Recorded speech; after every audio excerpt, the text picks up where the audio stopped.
بسم الله الرحمن الرحيم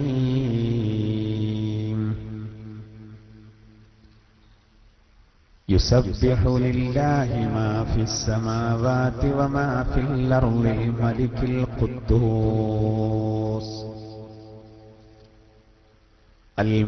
القدوس العزيز الحكيم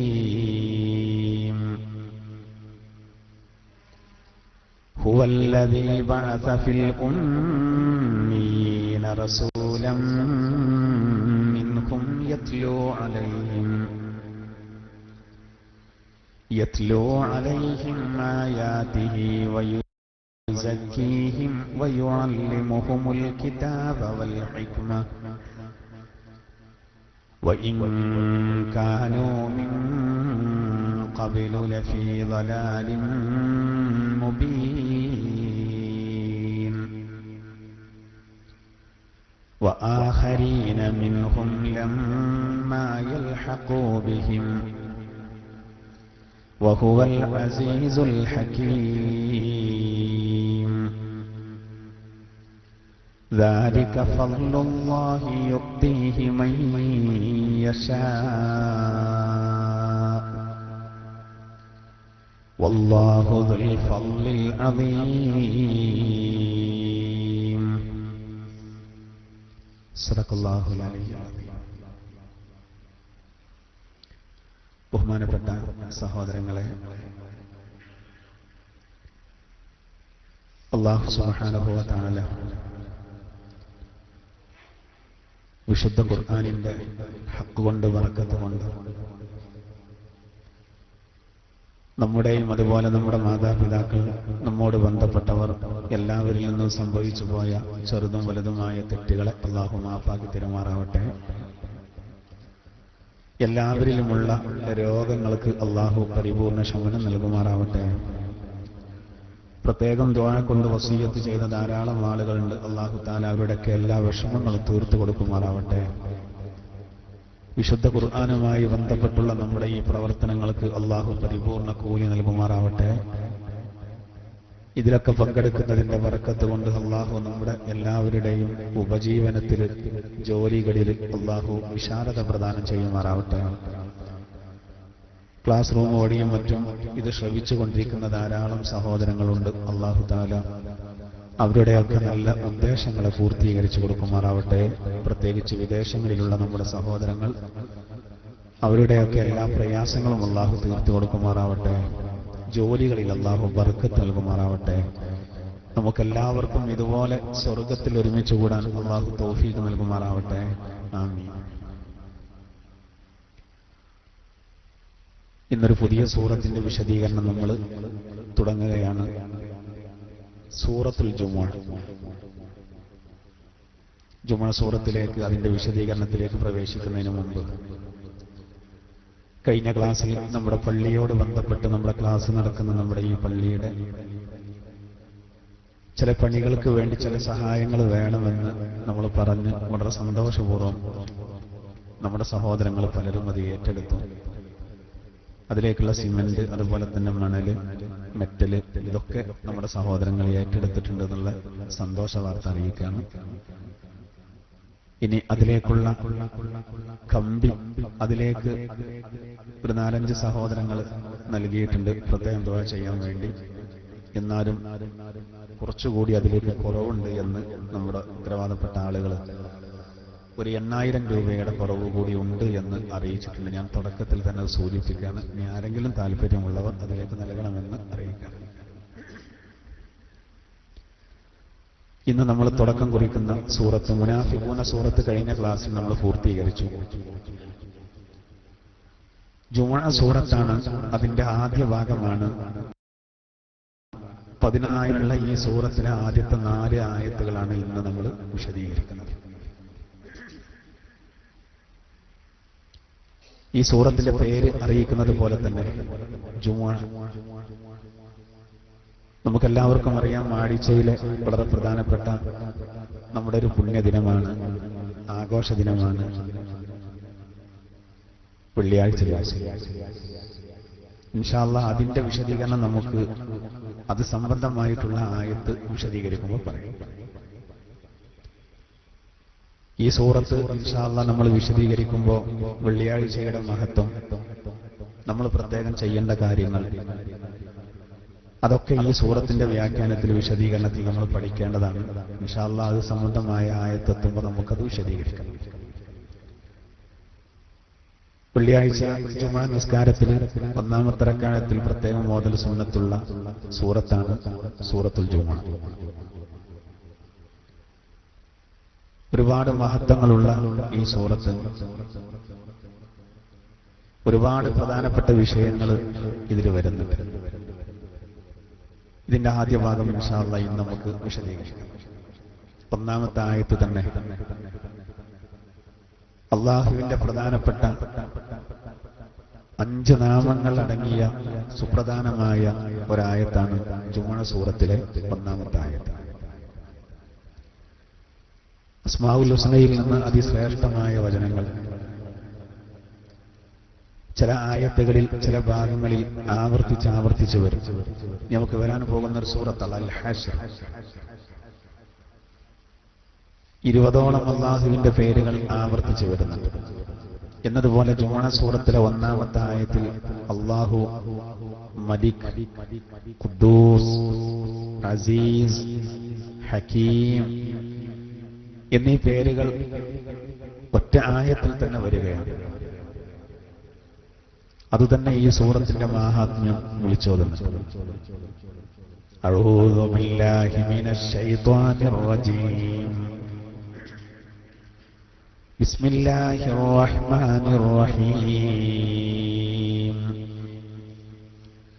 യുസബ്ബിഹു ലില്ലാഹി മാ ഫിസ് സമാവാതി വമാ ഫിൽ അർളിൽ മലിക്കിൽ ഖുദ്ദൂസ്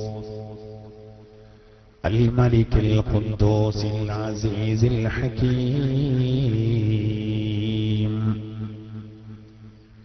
ആകാശങ്ങളിലും ഭൂമിയിലുമുള്ള സകല വസ്തുക്കളും അള്ളാഹുവിന്റെ പരിശുദ്ധിയെ പ്രകീർത്തിച്ചുകൊണ്ടിരിക്കുന്നു. ഈ സൂറത്തിന്റെ തുടക്കത്തിൽ തന്നെ അള്ളാഹു തസ്ബീഹിനെ സംബന്ധിച്ചാണ് പറയുന്നത്. യുസബ്ബിഹു ലില്ലാഹി മാ ഫിസ് സമാവാതി വമാ ഫിൽ അർള്. ആകാശങ്ങളിലും ഭൂമികളിലുമുള്ള സകല വസ്തുക്കളും അള്ളാഹുവിന്റെ പരിശുദ്ധിയെ പ്രകീർത്തനം ചെയ്യുന്നു. പ്രകീർത്തനം ചെയ്തുകൊണ്ടിരിക്കുന്നു എന്നും ഭാവിയിൽ പ്രകീർത്തനം ചെയ്യുമെന്നും ഈ ആയത്തിനർത്ഥം. യുസബ്ബിഹു എന്ന പ്രയോഗത്തിനർത്ഥം. ഇപ്പൊ നിലവിൽ ഈ പ്രപഞ്ചത്തിൽ എന്തൊക്കെ വസ്തുക്കൾ അള്ളാഹു സൃഷ്ടിച്ചോ ആ വസ്തുക്കളൊക്കെ അള്ളാഹുവിലേക്ക് ഒരു നിലക്കല്ലെങ്കിൽ മറ്റൊരു നിലക്ക് തസ്ബീഹ് ചെല്ലുന്നു. എല്ലാം കൃത്യമായിട്ട് നമുക്ക് അറിയാൻ കഴിഞ്ഞോളണം എന്നില്ല. നമ്മൾ കാണുന്നില്ലെങ്കിലും വളരെ മൗനമായി നിർജീവമായ വസ്തുക്കളെ നമുക്ക് പ്രത്യേകിച്ചൊന്നും കാണാൻ കഴിയില്ല. പക്ഷെ അവകളൊക്കെ, കടലും കാടും കല്ലും മണ്ണും, ഈ പ്രപഞ്ചത്തിൽ കടലിലും കരയിലും കാട്ടിലും അന്തരീക്ഷത്തിലും എന്തൊക്കെ ഉണ്ടോ അത് മുഴുവനും അള്ളാന്റെ പരിശുദ്ധിയെ വാഴ്ത്തുന്നു. വിശുദ്ധ ഖുർആനിൽ അല്ലാഹു തആല അവനിക്ക് ദിക്ർ ചെല്ലാൻ വേണ്ടി ആഹ്വാനം ചെയ്യുന്നുണ്ട് ചില ആയത്തുകളിലൂടെ. ആ ദിക്റിന്റെ ഒരു ഭാഗമാണ് യഥാർത്ഥത്തിൽ ഈ തസ്ബീഹ് എന്ന് പറയുന്നത്.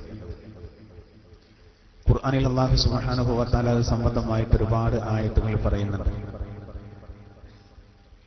അള്ളാഹുവിനിക്ക് ദിക്ർ ചെല്ലാൻ ഒരാൾ തയ്യാറായാൽ അള്ളാഹു തിരിച്ച് അവനെ സ്മരിക്കുമെന്ന് ഖുർആൻ തന്നെ പറയുന്നു. അള്ളാഹുവിനെ ഓർക്കാനും അവനെ സ്മരിക്കാനും അള്ളാഹു തആല ഖുർആനിൽ ഒരുപാട് ആയത്തുകളിൽ ആഹ്വാനം ചെയ്യുന്നു. യഥാർത്ഥത്തിൽ അതിൽപ്പെട്ട വളരെ പ്രധാനപ്പെട്ട ഒന്നാണ് ഈ തസ്ബീഹ് എന്ന്. ഖുർആനിൽ അള്ളാഹു ഒരു ആയത്തിൽ ഇങ്ങനെ പറയുന്നുണ്ട്. ബിസ്മില്ലാഹിർ റഹ്മാനിർ റഹീം. ഫദ്കുറൂനി അദ്കുറുകും വഷ്കുറൂനി വലാ തക്ഫുറൂൻ. ആ ആയത്ത് നോക്കൂ, ആ പ്രയോഗം നോക്കി. ഫദ്കുറൂനി അദ്കുറുകും. നിങ്ങൾ എന്നെ സ്മരിക്കൂ, ഞാൻ നിങ്ങളെ ഓർക്കും. വഷ്കുറൂനി, നിങ്ങൾ എനിക്ക് നന്ദി ചെയ്യണം, നിങ്ങൾ കൃതജ്ഞരാകണം. വലാ തക്ഫുറൂൻ, നിങ്ങൾ ഒരിക്കലും നന്ദികേട് കാണിക്കുന്നവരാകരുത്. ഈ ആയത്തിലൂടെ ആദ്യം അള്ളാഹു പറയുന്നത് നിങ്ങൾ എന്നെ ഓർക്കൂ, ഞാൻ നിങ്ങളെ ഓർക്കുന്നു. ഈ ആയത്തിന്റെ വിശദീകരണത്തിൽ വളരെ പ്രധാനപ്പെട്ട രണ്ട് കാര്യങ്ങൾ കാണാം. ഒന്ന്, ലാ ഇലാഹ ഇല്ലല്ലാഹു വഹ്ദഹു ലാ ശരീക ലഹു ലഹുൽ മുൽക്കു വലഹുൽ ഹംദു വഹുവ അലാ കുല്ലി ശൈഇൻ ഖദീർ. നോട്ടം ചൊല്ലിയാൽ അവൻ 10 അടിമകളെ മോചിപ്പിച്ചതുപോലെയാണ്. ഇനി മറ്റൊന്ന് കാണുന്നത് സുബ്ഹാനല്ലാഹി വൽഹംദുലില്ലാഹി വലാ ഇലാഹ ഇല്ലല്ലാഹു വല്ലാഹു അക്ബർ. പ്രഭാതത്തിൽ ഒരാള് 100 പ്രാവശ്യം അത് ചൊല്ലിയാൽ അവന്റെ ദോഷങ്ങൾ കടലിലെ തിരമാലകളിലെ നൊരകൾക്ക് സമാനമാണെങ്കിലും അല്ലാഹു പുറത്തു കൊടുക്കും. ഇവിടെ നോക്കൂ, രണ്ട് കാര്യങ്ങൾ പറഞ്ഞു. ഒന്ന്, ലാ ഇലാഹ ഇല്ലല്ലാഹു വഹ്ദഹു ലാ ശരീക ലഹു ലഹുൽ മുൽക്കു വലഹുൽ ഹംദു വഹുവ അലാ കുല്ലി ശൈഇൻ ഖദീർ. അത് 100 പ്രാവശ്യം ഒരാൾ പ്രഭാതത്തിൽ തന്നെ ചൊല്ലിയാൽ, പ്രഭാതം രാവിലെ തന്നെ തുടങ്ങട്ടെ എന്ന് കരുതി പറഞ്ഞു. ഇനി പ്രഭാതത്തിൽ കഴിഞ്ഞില്ല, ഒരാൾ പ്രദോഷത്തില, എന്തായിരുന്നാലും അവന് 10 അടിമകളെ മോചിപ്പിച്ച കൂലിയാണ്. ഇന്ന് അടിമകളെ മോചിപ്പിക്കാൻ കഴിയില്ല. ആദ്യകാലത്ത് അങ്ങനെ ഒരു സമ്പ്രദായം ഉണ്ടായിരുന്നു. ഇസ്ലാം അടിമത്തത്തെ അതിനെ പ്രോത്സാഹിപ്പിച്ചിട്ടില്ല. മറിച്ച് അള്ളാന്റെ തിരുദൂതരും വിശുദ്ധ ഖുർആനും വരുന്ന കാലത്ത് അതുണ്ടായിരുന്നു. അതിനെ ഘട്ടം ഘട്ടമായിട്ട് ഇല്ലായ്മ ചെയ്തു. അടിമകളെ സ്വതന്ത്രരാക്കുന്നതിന് വലിയ പ്രതിഫലമുണ്ട് എന്ന് ഓഫർ ചെയ്തു. അങ്ങനെ അത് പറ്റ ഇല്ലാതായി. എന്നാൽ അമേരിക്ക പോലെയുള്ള രാജ്യങ്ങളിൽ ഇന്നും, സൗദിയിലാണെങ്കിൽ വലിയ പ്രശ്നവുമായിരുന്നു. സഹോദര, ഞാൻ പറഞ്ഞു വരുന്നത്, ഒരടിമയെ മോചിപ്പിക്കുക എന്ന് പറഞ്ഞാൽ ചെലവുള്ള കാര്യമാണ്. ഒരാളിപ്പോ ചന്തയിൽ പോയി 50,000 രൂപക്ക് ഒരു പോത്തിനെ വാങ്ങിക്കൊണ്ടുവന്ന് അതിനെ അറുത്തിട്ട് അതിന്റെ മാംസം അയൽപ്പക്കത്തും കുടുംബത്തിലൊക്കെ കൊടുത്തു. പ്രത്യേക കാരണമൊന്നുമില്ല, വെറുതെ ഒരു പോത്തിനെ അറുത്തിട്ടാണ് വിതരണം ചെയ്ത്. ഭയങ്കര കൂലിയുള്ള കാര്യമാണ് മാംസ വിതരണം. ഉളുഹിയത്തിന് കൂലിയുണ്ട്, ഹഖീഖത്തിന് കൂലിയുണ്ട്. ഇനി അതിലൊന്നും പെടാതെ ഒരാൾക്ക് തോന്നി ഒരു പോത്തിനെ അറുത്ത് കൊടുക്കണം. അപ്പൊ 50,000 രൂപ, 1,00,000 രൂപ അതിന് ചെലവാക്കെന്ന് പറഞ്ഞാൽ നല്ല ഈമാൻ ഉണ്ടെങ്കിലേ ആത്മാർത്ഥമായിട്ട് ചെയ്യാൻ കഴിയുള്ളൂ. എന്നതുപോലെ തന്നെയാണ് നാൽക്കാലികളെ വാങ്ങുന്നത് പോലെയാണ് ആദ്യകാലത്ത് ചന്തയിൽ നിന്ന് അടിമകളെ വാങ്ങിയിരുന്നത്. ആ അടിമകളെ മോചിപ്പിക്കുന്നതിന് വലിയ പ്രതിഫലം. എന്നാ നോക്കൂ, 10 അടിമകളെ ഒരാൾ മോചിപ്പിച്ചാൽ എത്ര കൂലി കിട്ടും? ഭയങ്കര ചെലവുള്ളൊരു സംഗതിയാണല്ലോ 10 അടിമകളെ.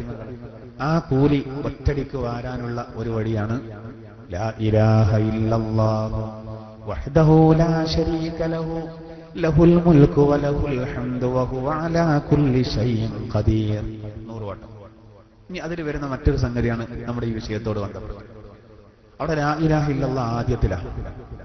ഈ തസ്ബീഹിന്റെ മാഹാത്മ്യം ബോധ്യപ്പെടുത്താൻ വേണ്ടിയിട്ടാണ് അൽ കഹ്ഫ് സൂറത്തിൽ അള്ളാഹു പറയുന്ന ബാഖിയാത്തു സ്വാലിഹാത്ത്, ഭയങ്കര കൂലിയുള്ള സംഗതി. അതായത് സുബ്ഹാനല്ലാഹി വൽഹംദുലില്ലാഹി വലാ ഇലാഹ ഇല്ലല്ലാഹു വല്ലാഹു അക്ബർ.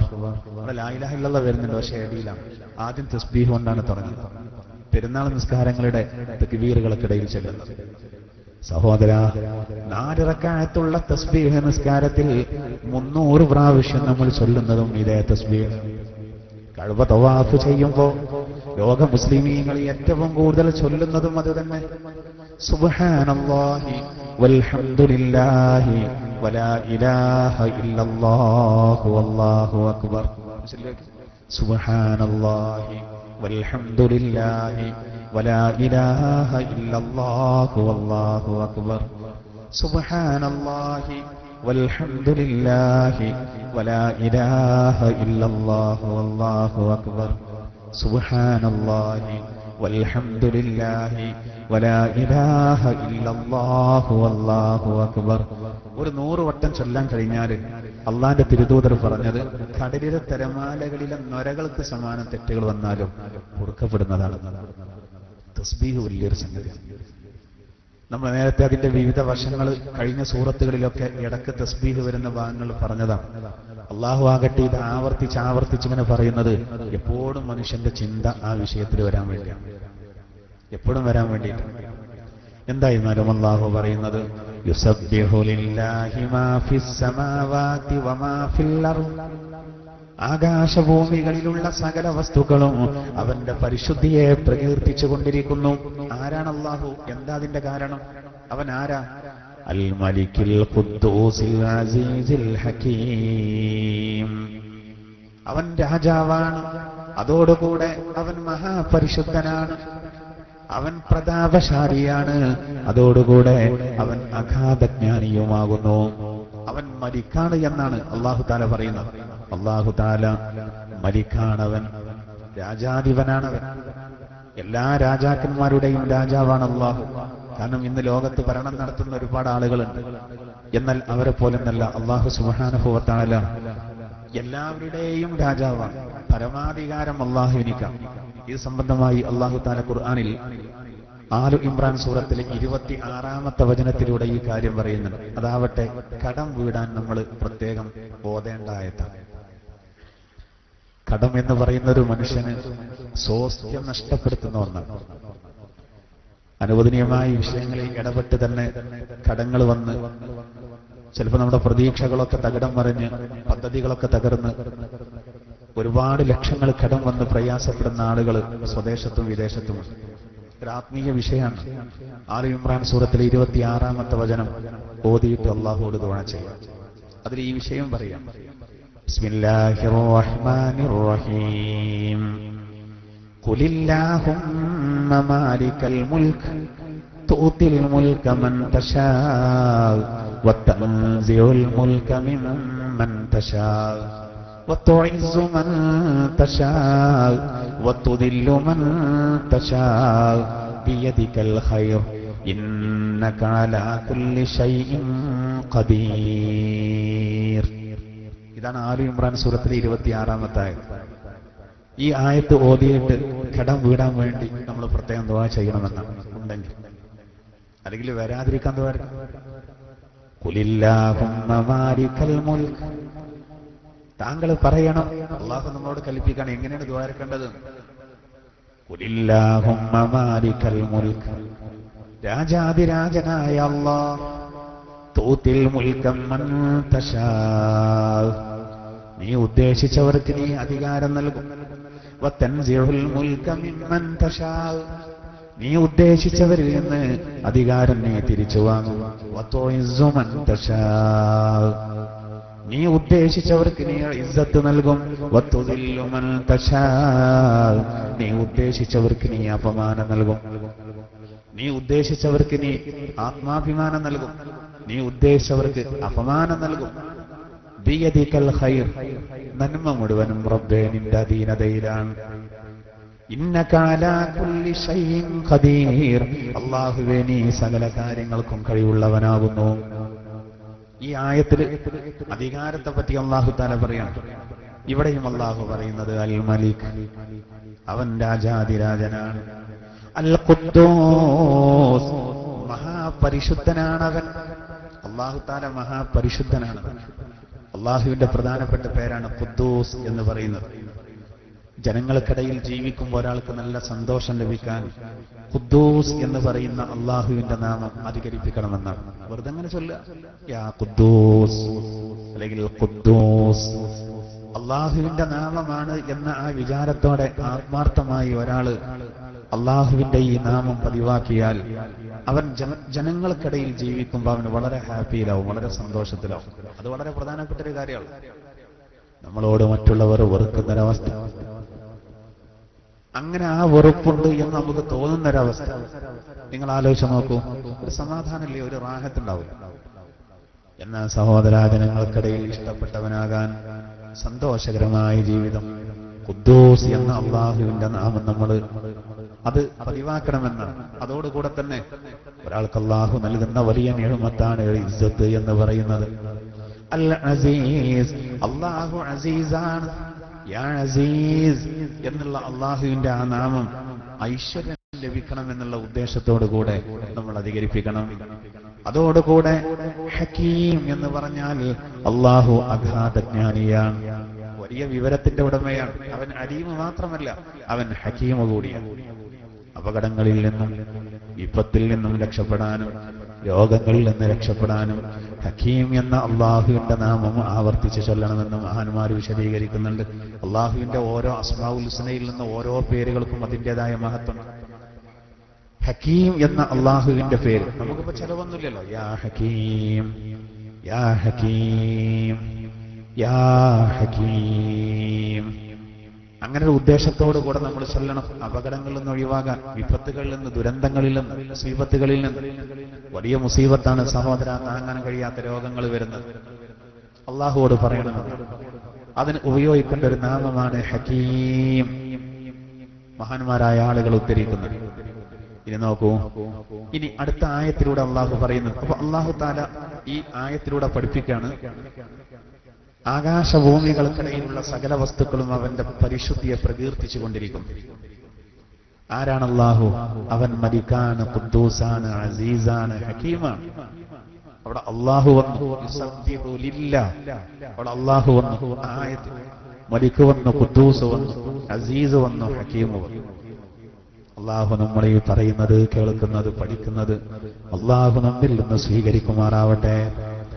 പിന്നീട് അള്ളാഹു താല പറയുന്നു, ഹുവല്ലദീ ബഅസ ഫിൽ ഉമ്മീന റസൂലൻ മിൻഹും യത്ലൂ അലൈഹിം ആയാതിഹി വയുസക്കീഹിം വയുഅല്ലിമുഹുമുൽ കിതാബ വൽ ഹിക്മ വഇൻ കാനൂ മിൻ ഖബ്ലു ലഫീ ളലാലിൻ മുബീൻ. തുടർന്ന് അള്ളാഹു പറയുന്നത്, ഹുവല്ലദീ, അള്ളാഹു വീണ്ടും അള്ളാഹുവിനെ പരിചയപ്പെടുത്തി തരണം നമുക്ക്. ആരാണ് അള്ളാഹു? ഹുവല്ലദീ ബഅസ ഫിൽ ഉമ്മീൻ. അക്ഷരജ്ഞാനമില്ലാത്തവരിൽ പ്രവാചകനെ, ദൂതനെ നിയോഗിച്ചവനാണ്, അയച്ചവനാണ് അവർ. റസൂലൻ മിൻഹും, അള്ളാഹു പറയുന്നു, ഹുവല്ലദീ ബഅസ ഫിൽ ഉമ്മീൻ. അക്ഷരജ്ഞാനമില്ലാത്തവരിൽ അവൻ അയച്ചു. റസൂലൻ മിൻഹും, അവരിൽ നിന്ന് തന്നെ ഒരു ദൂതനെ. ആ ദൂതന്റെ ദൗത്യം എന്താണ്? യത്ലൂ അലൈഹിം ആയാതി, അവന്റെ വചനങ്ങൾ ആ റസൂൽ അവരുടെ മേലിൽ ഓതിക്കൊടുക്കും. വയുസക്കീഹിം, റസൂൽ അവരെ സംസ്കരിച്ചെടുക്കും. വയുഅല്ലിമുഹുമുൽ കിതാബ വൽ ഹിക്മ, വേദത്തെയും അതുപോലെ ജ്ഞാനത്തെയും ആ റസൂൽ ആ ജനതയ്ക്ക് പഠിപ്പിക്കും. വഇൻ കാനൂ മിൻ ഖബ്ലു ലഫീ ളലാലിൻ മുബീൻ. ആ ജനതയാകട്ടെ അതിനു മുമ്പ് വ്യക്തമായ വടിവിളവിൽ തന്നെയായിരുന്നു, വടികേടിൽ വടിപടച്ചവരായിരുന്നു, പിളവിൽ തന്നെയായിരുന്നു അവർ. അങ്ങനെയുള്ള ഒരു ജനതയെ സംസ്കരിക്കാൻ, അവർക്ക് വേദം പഠിപ്പിക്കാൻ, അവർക്ക് ജ്ഞാനം പഠിപ്പിക്കാൻ, അവരിൽ നിന്ന് തന്നെ അക്ഷരജ്ഞാനമില്ലാത്ത ജനതയിൽ അവരിൽ നിന്ന് തന്നെ ഒരു ദൂതനെ നിയോഗിച്ചവനാണ് അവൻ. എന്തൊക്കെ കാര്യങ്ങൾ ഈ ആയത്തിൽ അടങ്ങിയിട്ടുണ്ട് ഒന്ന് സൂക്ഷ്മമായി ശ്രദ്ധിച്ചോ. അള്ളാഹു പറയുന്നത്, അക്ഷരജ്ഞാനമില്ലാത്ത ഒരു ജനതയിൽ അവരിൽ നിന്ന് തന്നെ ഒരു ദൂതനെ അയച്ചു. ആ ദൂതൻ അവർക്ക് അവന്റെ വചനങ്ങൾ ഓതിക്കൊടുക്കും, ഗ്രന്ഥം പഠിപ്പിക്കും, ജ്ഞാനം പഠിപ്പിക്കും. അവർ നേരത്തെ പിഴവിൽ തന്നെയായിരുന്നു. ഇവിടെ അറേബ്യയിലുള്ള മുഴുവൻ ആളുകളും നിരക്ഷരരാണ് എന്നർത്ഥം വെക്കരുത്. അക്ഷരജ്ഞാനമില്ലാത്തവർ എന്ന് പറയുമ്പോൾ ബഹുഭൂരിപക്ഷവും അവർ അക്ഷരജ്ഞാനമില്ലാത്തവരായിരുന്നു. എന്നാൽ വലിയ ചിന്തകന്മാര്, അറബ് സാഹിത്യത്തിൽ വലിയ കഴിവുള്ളവർ അവരെ കൂട്ടത്തിലുണ്ടായിരുന്നു. ഒറ്റപ്പെട്ടവർ ബഹുഭൂരിപക്ഷം നിരക്ഷരരായിരുന്നു, ലക്ഷ്യബോധമില്ലായിരുന്നു അവർ. കുറെ ഭക്ഷണം കഴിക്കണം, ഒട്ടകത്തിന്റെ കയറും പിടിച്ചവർ ഇറങ്ങും. അടിയിൽ ഭൂമിയാണ്, മുകളിൽ ആകാശം. ലക്ഷ്യബോധമല്ല. അങ്ങനെ ഒരു ജീവിതമായിരുന്നു യഥാർത്ഥത്തിൽ അവർ. യാതൊരു ലക്ഷ്യബോധവും ഇല്ലാതെ ജീവിച്ചു. അങ്ങനെയുള്ള ഒരാളുകളെയാണ്, അതായത് അഹ്ലുൽ ജുഹാലായിരുന്നു റസൂൽ സല്ലല്ലാഹു അലൈഹി വസല്ലം അവരിലേക്ക് വരുമ്പോൾ അവർ വിഡ്ഢികൾ. പക്ഷേ സഹോദര, 23 സംവത്സരങ്ങളെ കൊണ്ട് അവരാരായി മാറി? ചരിത്രം പറയുന്നു, അവർ അഹ്ലുൽ ഖുർആൻ, വിശുദ്ധ ഖുർആന്റെ അനുയായികളായി മാറി എന്ന്. അവരെ സംസ്കരിച്ചത്. അതാണ് അള്ളാഹു പറയുന്നത്. എന്ത്? അവരെ സംസ്കരിക്കാൻ അവരിൽ നിന്ന് തന്നെ ഒരു ദൂതനെ അയച്ചു. അവിടെ നമ്മൾ പ്രത്യേകം മനസ്സിലാക്കേണ്ടത്, അക്ഷരജ്ഞാനം ഇല്ലാത്തവരിൽ അവരിൽ നിന്ന് ഒരു പ്രവാചകനെ അയച്ചു എന്ന് പറയുമ്പോൾ റസൂല് അവർക്ക് മാത്രമാണെന്ന് വിചാരിക്കരുത്. അങ്ങനെയാണെങ്കിൽ അള്ളാഹു എങ്ങനെ പറയണമെന്നറിയാം. ഹുവല്ലദീ ബഅസ ഇലൽ ഉമ്മീൻ. അങ്ങനെ പറയേണ്ടതായിരുന്നു. അങ്ങനെയാണെങ്കിൽ മക്കയിലെ ആ നിരക്ഷരരായ ആ ജനതയ്ക്ക് മാത്രം റസൂലാവും. റസൂൽ അങ്ങനല്ല. മക്കയിലേക്ക് മാത്രമല്ല, മദീനയിലേക്കും ത്വായിഫിലേക്കും മാത്രമല്ല, അറബികളിലേക്ക് മാത്രമല്ല, ലോകത്തിന്റെ എല്ലാ ഭാഗത്തേക്കും, അറബികളിലേക്കും അനറബികളിലേക്കും. സഹോദര, ആ നൂറ്റാണ്ടിൽ മാത്രമല്ല, എല്ലാ നൂറ്റാണ്ടുകളിലേക്കും. അത് ആദ്യം നമ്മൾ മനസ്സിലാക്കണം. കാരണം ഖുർആൻ തന്നെ ആ വിഷയം ഇങ്ങനെ പറയുന്നുണ്ട്. സൂറത്തുൽ അഅറാഫ്, ബിസ്മില്ലാഹിർ റഹ്മാനിർ റഹീം, ഖുൽ യാ അയ്യുഹൻ നാസ് ഇന്നി റസൂലുള്ളാഹി ഇലൈക്കും ജമീഅ അല്ലദീ ലഹു മുൽക്കുസ് സമാവാതി വൽ അർദ് ലാ ഇലാഹ ഇല്ലാ ഹുവ യുഹ്യീ വ യുമീത് فآمنوا بالله ورسوله النبي الأمي الذي يؤمن بالله وكلماته واتبعوه لعلكم تهتدون. സൂറത്തുൽ അഅറാഫിലെ 158-ാമത്തെ വചനത്തിൽ അല്ലാഹു പറയുന്നത്, നബിയെ താങ്കൾ ജനങ്ങളോട് പറയണം, ഖുൽ യാ അയ്യുഹൻ നാസ്, നബിയെ താങ്കൾ പറയണം, ഓ ജനങ്ങളെ, ഇന്നി റസൂലുള്ളാഹി ഇലൈക്കും ജമീഅ, ഞാൻ നിങ്ങളിലേക്ക് മുഴുവനായിട്ടും വന്ന പ്രവാചകനാകുന്നു. നോക്കൂ, ഇന്നി റസൂലുള്ളാഹി ഇലൈക്കും ജമീഅ, ഞാൻ നിങ്ങളിൽ എല്ലാവരിലേക്കും വന്ന പ്രവാചകനാകുന്നു.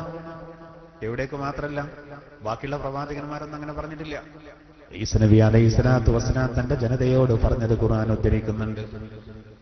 യാ ബനീ ഇസ്രായീൽ ഇന്നി റസൂലുള്ളാഹി ഇലൈക്കും, ഓ ഇസ്രായേൽ സന്തതികളെ, ഞാൻ നിങ്ങളിലേക്ക് വന്ന റസൂലാണ്. ഇവിടെ ജമീഅ എന്നില്ല. ഇവിടെ നോക്കൂ, ഇവിടെ അല്ലാഹുവിന്റെ റസൂലിനോട് പറയാൻ പറയുന്നത്, ഓ ജനങ്ങളെ, ഇന്നി റസൂലുള്ളാഹി ഇലൈക്കും ജമീഅ, ഞാൻ നിങ്ങൾ മുഴുവരിലേക്കും എല്ലാവരിലേക്കും അയക്കപ്പെട്ട റസൂലാണ് ഞാൻ. അല്ലദീ ലഹു മുൽക്കുസ് സമാവാതി വൽ അർദ്, അല്ലാഹുവിന്റെ റസൂലല്ല. ഏതാണ് ഈ അല്ലാഹു? ആകാശഭൂമികളുടെ ആധിപത്യം അവനിക്കാൻ, അവനല്ലാതെ വേറെ ഇലാഹില്ല. അവനാണ് മരിപ്പിക്കുന്നവനും ജീവിപ്പിക്കുന്നവനും. അതുകൊണ്ട് ഫആമിനൂ ബില്ലാഹി വറസൂലി, അതുകൊണ്ട് നിങ്ങൾ അല്ലാഹുവിലും അവന്റെ റസൂലിലും വിശ്വസിക്കണേ. ഏതാണ് ഈ റസൂൽ? അന്നബിയിൽ ഉമ്മി, നിരക്ഷരനായ നബിയാണ് ആ റസൂൽ. അങ്ങനെയുള്ള റസൂലിൽ നിങ്ങൾ വിശ്വസിക്കണം.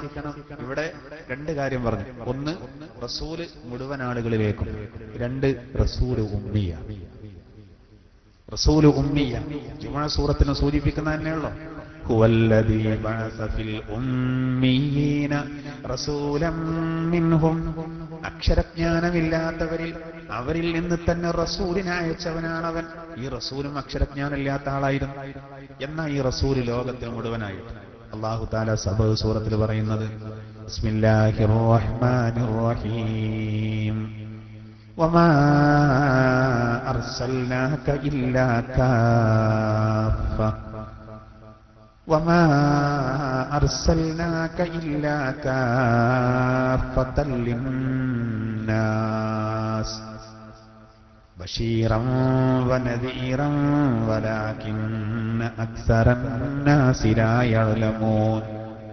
സൂറത്ത് സബയിലെ 28-ാം വചനത്തിൽ അല്ലാഹു പറയുന്നത്, വമാ അർസൽനാക, നബിയെ താങ്കളെ നാം അയച്ചിട്ടില്ല, ഇല്ലാ കാഫത്തൽ ലിന്നാസ്, മുഴുവൻ ജനങ്ങളിലേക്കുമല്ലാതെ.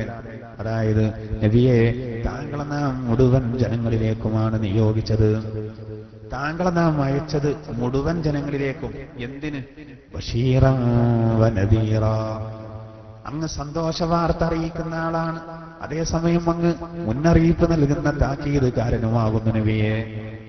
സ്വർഗം കൊണ്ട് മോമിനീങ്ങൾക്ക് സുവിശേഷം, നരകം കൊണ്ട് അള്ളാഹുവിനെ മറന്ന് ജീവിക്കുന്നവർക്ക് താക്കീത്.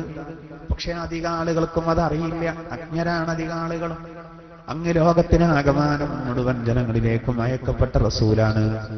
അപ്പൊ ഇവിടെ ജുമുഅ സൂറത്തിലെ 2-ാമത്തെ വചനത്തിൽ നിന്ന് അള്ളാന്റെ തിരുദൂതർ മക്കയിലേക്ക് മാത്രമാണെന്ന് കരുതരുത്, സകല കാലങ്ങളിലേക്കും സകല സ്ഥലങ്ങളിലേക്കും. ആ പ്രയോഗത്തിൽ നിന്ന് തന്നെ മനസ്സിലാവും. പിന്നെ അവിടെ അള്ളാഹുവിന്റെ റസൂലിനെ എന്തിനാണ് അള്ളാഹു താല ഉമ്മിയാക്കിയത്? അത് നമ്മൾ മനസ്സിലാക്കണം. നിരക്ഷരനായ ഒരാളെയാണ് അള്ളാഹു താല പ്രവാചകനാക്കുന്നത്. വേണമെങ്കിൽ സഹോദര, നല്ല കഴിവുള്ള, അക്ഷരജ്ഞാനമുള്ള, വായിക്കാൻ കഴിയുന്ന, എഴുതാൻ കഴിയുന്ന ഒരു വലിയ സാഹിത്യകാരനെ അള്ളാഹുവിന്റെ തിരുദൂതർക്ക് പ്രവാചകനായിട്ട് കൊണ്ടുവരാമായിരുന്നു. അള്ളാഹുന്റെ റസൂലിന് ഇവരെല്ലാം എന്നിട്ട് കരുതരുതേ. റസൂലിന്റെ ഏറ്റവും വലിയ മുഅ്ജിസത്ത് അക്ഷരജ്ഞാനമില്ലാത്ത, എഴുതാനറിയാത്ത, വായിക്കാനറിയാത്ത അള്ളാഹിന്റെ തിരുദൂതർ, ആ തിരുദൂതരുടെ വലിയൊരു മുഅ്ജിസത്താണ് നബി വലിയ വിവരമുള്ള ആളായി എന്ന്. റസൂലുള്ളാഹിക്ക് രണ്ട് പ്രധാനപ്പെട്ട കാര്യങ്ങളുണ്ട്. ഇമാം ബൂസൂരി തങ്ങൾ പറഞ്ഞില്ലേ, കഫാക ബിൽ ഇൽമി ഫിൽ ഉമ്മി മുഅ്ജിസതൻ ഫിൽ ജാഹിലിയ്യതി വ തഅദീബി ഫിൽ യുതുമി മൗലായ സല്ലി വസല്ലം.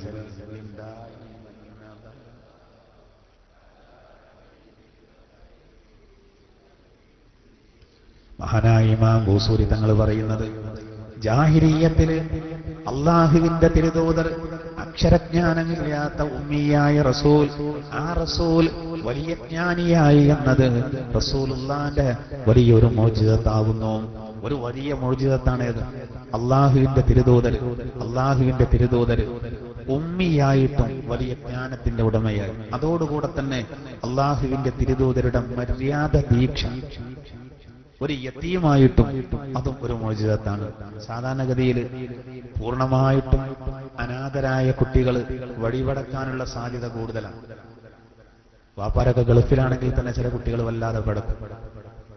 എന്നാൽ സഹോദര, അനാഥരായ കുട്ടികൾ ഒരുപക്ഷെ നിയന്ത്രിക്കാൻ ആളില്ലാതെ പഴച്ചു പോകാൻ സാധ്യതയുണ്ട്, മര്യാദക്കേട് കാണിക്കും.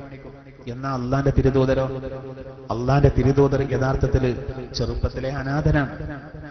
റസൂൽ ജനിക്കുന്നതിന് മുമ്പ് തന്നെ പിതാവ് മരിച്ചു, 6ാമത്തെ വയസ്സിൽ മാതാവ് മരിച്ചു, 8 വയസ്സായപ്പോഴേക്ക് വല്യപ്പയും പോയി, പൂർണ്ണമായിട്ടും യതീമാണ്. സംരക്ഷണം കൊടുക്കേണ്ടവരൊക്കെ ഈ ലോകത്തോട് വിട പറഞ്ഞു. എന്ന ഒരു കുറവുണ്ടായില്ല. കഷ്ടമനാഥനായി ജാതനായെങ്കിലും ശിഷ്ടർക്ക് നാഥനായി വർത്തിച്ച സാത്വിക എന്ന് സുകുമാർ കക്കാട് പാടിയിട്ടുണ്ട്. അതന്നെയാണ് മഹാനായ ഇമാം ബൂസൂരി തങ്ങൾ പറയുന്നത്. കഫാക ബിൽ ഇൽമി ഫിൽ ഉമ്മി മുഅ്ജിസതൻ ഫിൽ ജാഹിലിയ്യതി വത്തഅദീബി ഫിൽ യുതുമി. അക്ഷരജ്ഞാനമില്ലാത്ത പ്രവാചകൻ വലിയ ജ്ഞാനിയായി എന്നതും, അനാഥനായ ബാലനായ റസൂൽ മര്യാദ ദീക്ഷയുള്ളവനായതും അത് ഏറ്റവും വലിയ മുഅ്ജിസത്തിന് ധാരാളം മതി എന്ന് ഇമാം ബൂസൂരി തങ്ങൾ പാടുന്നുണ്ട്. അപ്പൊ റസൂലുള്ളാഹി സ്വല്ലല്ലാഹു അലൈഹി വസല്ലം തങ്ങൾ അക്ഷരജ്ഞാനമില്ലെങ്കിലും റസൂൽ വലിയ ജ്ഞാനത്തിന്റെ ഉടമയായിരുന്നു. പിന്നെ എന്തിനാണ് അക്ഷരജ്ഞാനം ഇല്ലാത്ത ഒരാളെ റസൂലാക്കി കൊണ്ടുവന്നത്? അത് വിശുദ്ധ ഖുർആൻ സത്യമാണെന്ന് ജനങ്ങൾക്ക് ബോധ്യം വരാനാണ് സഹോദര. നല്ല അക്ഷരജ്ഞാനമുള്ള ഒരാൾ വിശുദ്ധ ഖുർആനുമായി വന്നാൽ ആളുകൾ എന്ത് പറയും? അത് അദ്ദേഹം സ്വയം നിർമ്മിച്ചതാണെന്ന് പറയും. നേരെ മറിച്ച് മുൻകാല വേദഗ്രന്ഥങ്ങൾ നോക്കി വായിക്കാൻ കഴിയില്ല, എഴുതാൻ കഴിയില്ല. അങ്ങനെയുള്ള തിരുദൂതർ സകല സാഹിത്യ കൃതികളെയും കവച്ചു വെക്കുന്ന രൂപത്തിൽ വിശുദ്ധ ഖുർആനുമായിട്ട് വരുമ്പോ തലയുള്ളവർക്ക് മനസ്സിലാക്കാം അത് അള്ളാഹുവിൽ നിന്നാണ്. എല്ലാവർക്കും മനസ്സിലാക്കാം. ഇംറുൽ ഖൈസിന്റെ കൃതികൾ പോലും രചനകൾ പോലും നിഷ്പ്രഭമായി സഹോദര പരിശുദ്ധ കഅബാലയത്തിൽ കെട്ടിത്തൂക്കിയിരുന്നു. ചിലതൊക്കെ അതിനെ വെല്ലുന്ന ഒന്ന് സാഹിത്യകൃതികൾ വേറെ ഇല്ല എന്ന് പറഞ്ഞ്. പക്ഷേ വിശുദ്ധ ഖുർആൻ വരുമ്പോ, വിശുദ്ധ ഖുർആൻ വന്നതോടുകൂടെ അതെല്ലാം നിഷ്പ്രഭമായി ഉഗ്രശേഷിയുള്ള ഉഗ്ര വെളിച്ചമുള്ള ഒരു ലൈറ്റ് വരുമ്പോ ഒരു ചെറിയ മെഴുകുതിരി അതിന്റെ മുന്നിൽ ഒന്നുമല്ലാതെയായി പോകുന്ന പോലെ. ആരാ ഇത് കൊണ്ടുവരുന്നത്? നിരക്ഷരനായ പ്രവാചകൻ. ഇത് അമുസ്ലിം സഹോദരങ്ങൾ പോലും പാടിയിട്ടുണ്ട്.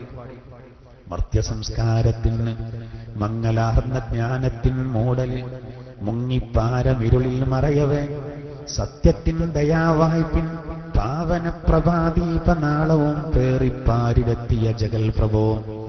പന്മന രാമചന്ദ്രൻ നായർ അള്ളാഹുവിന്റെ തിരുദൂതൻ.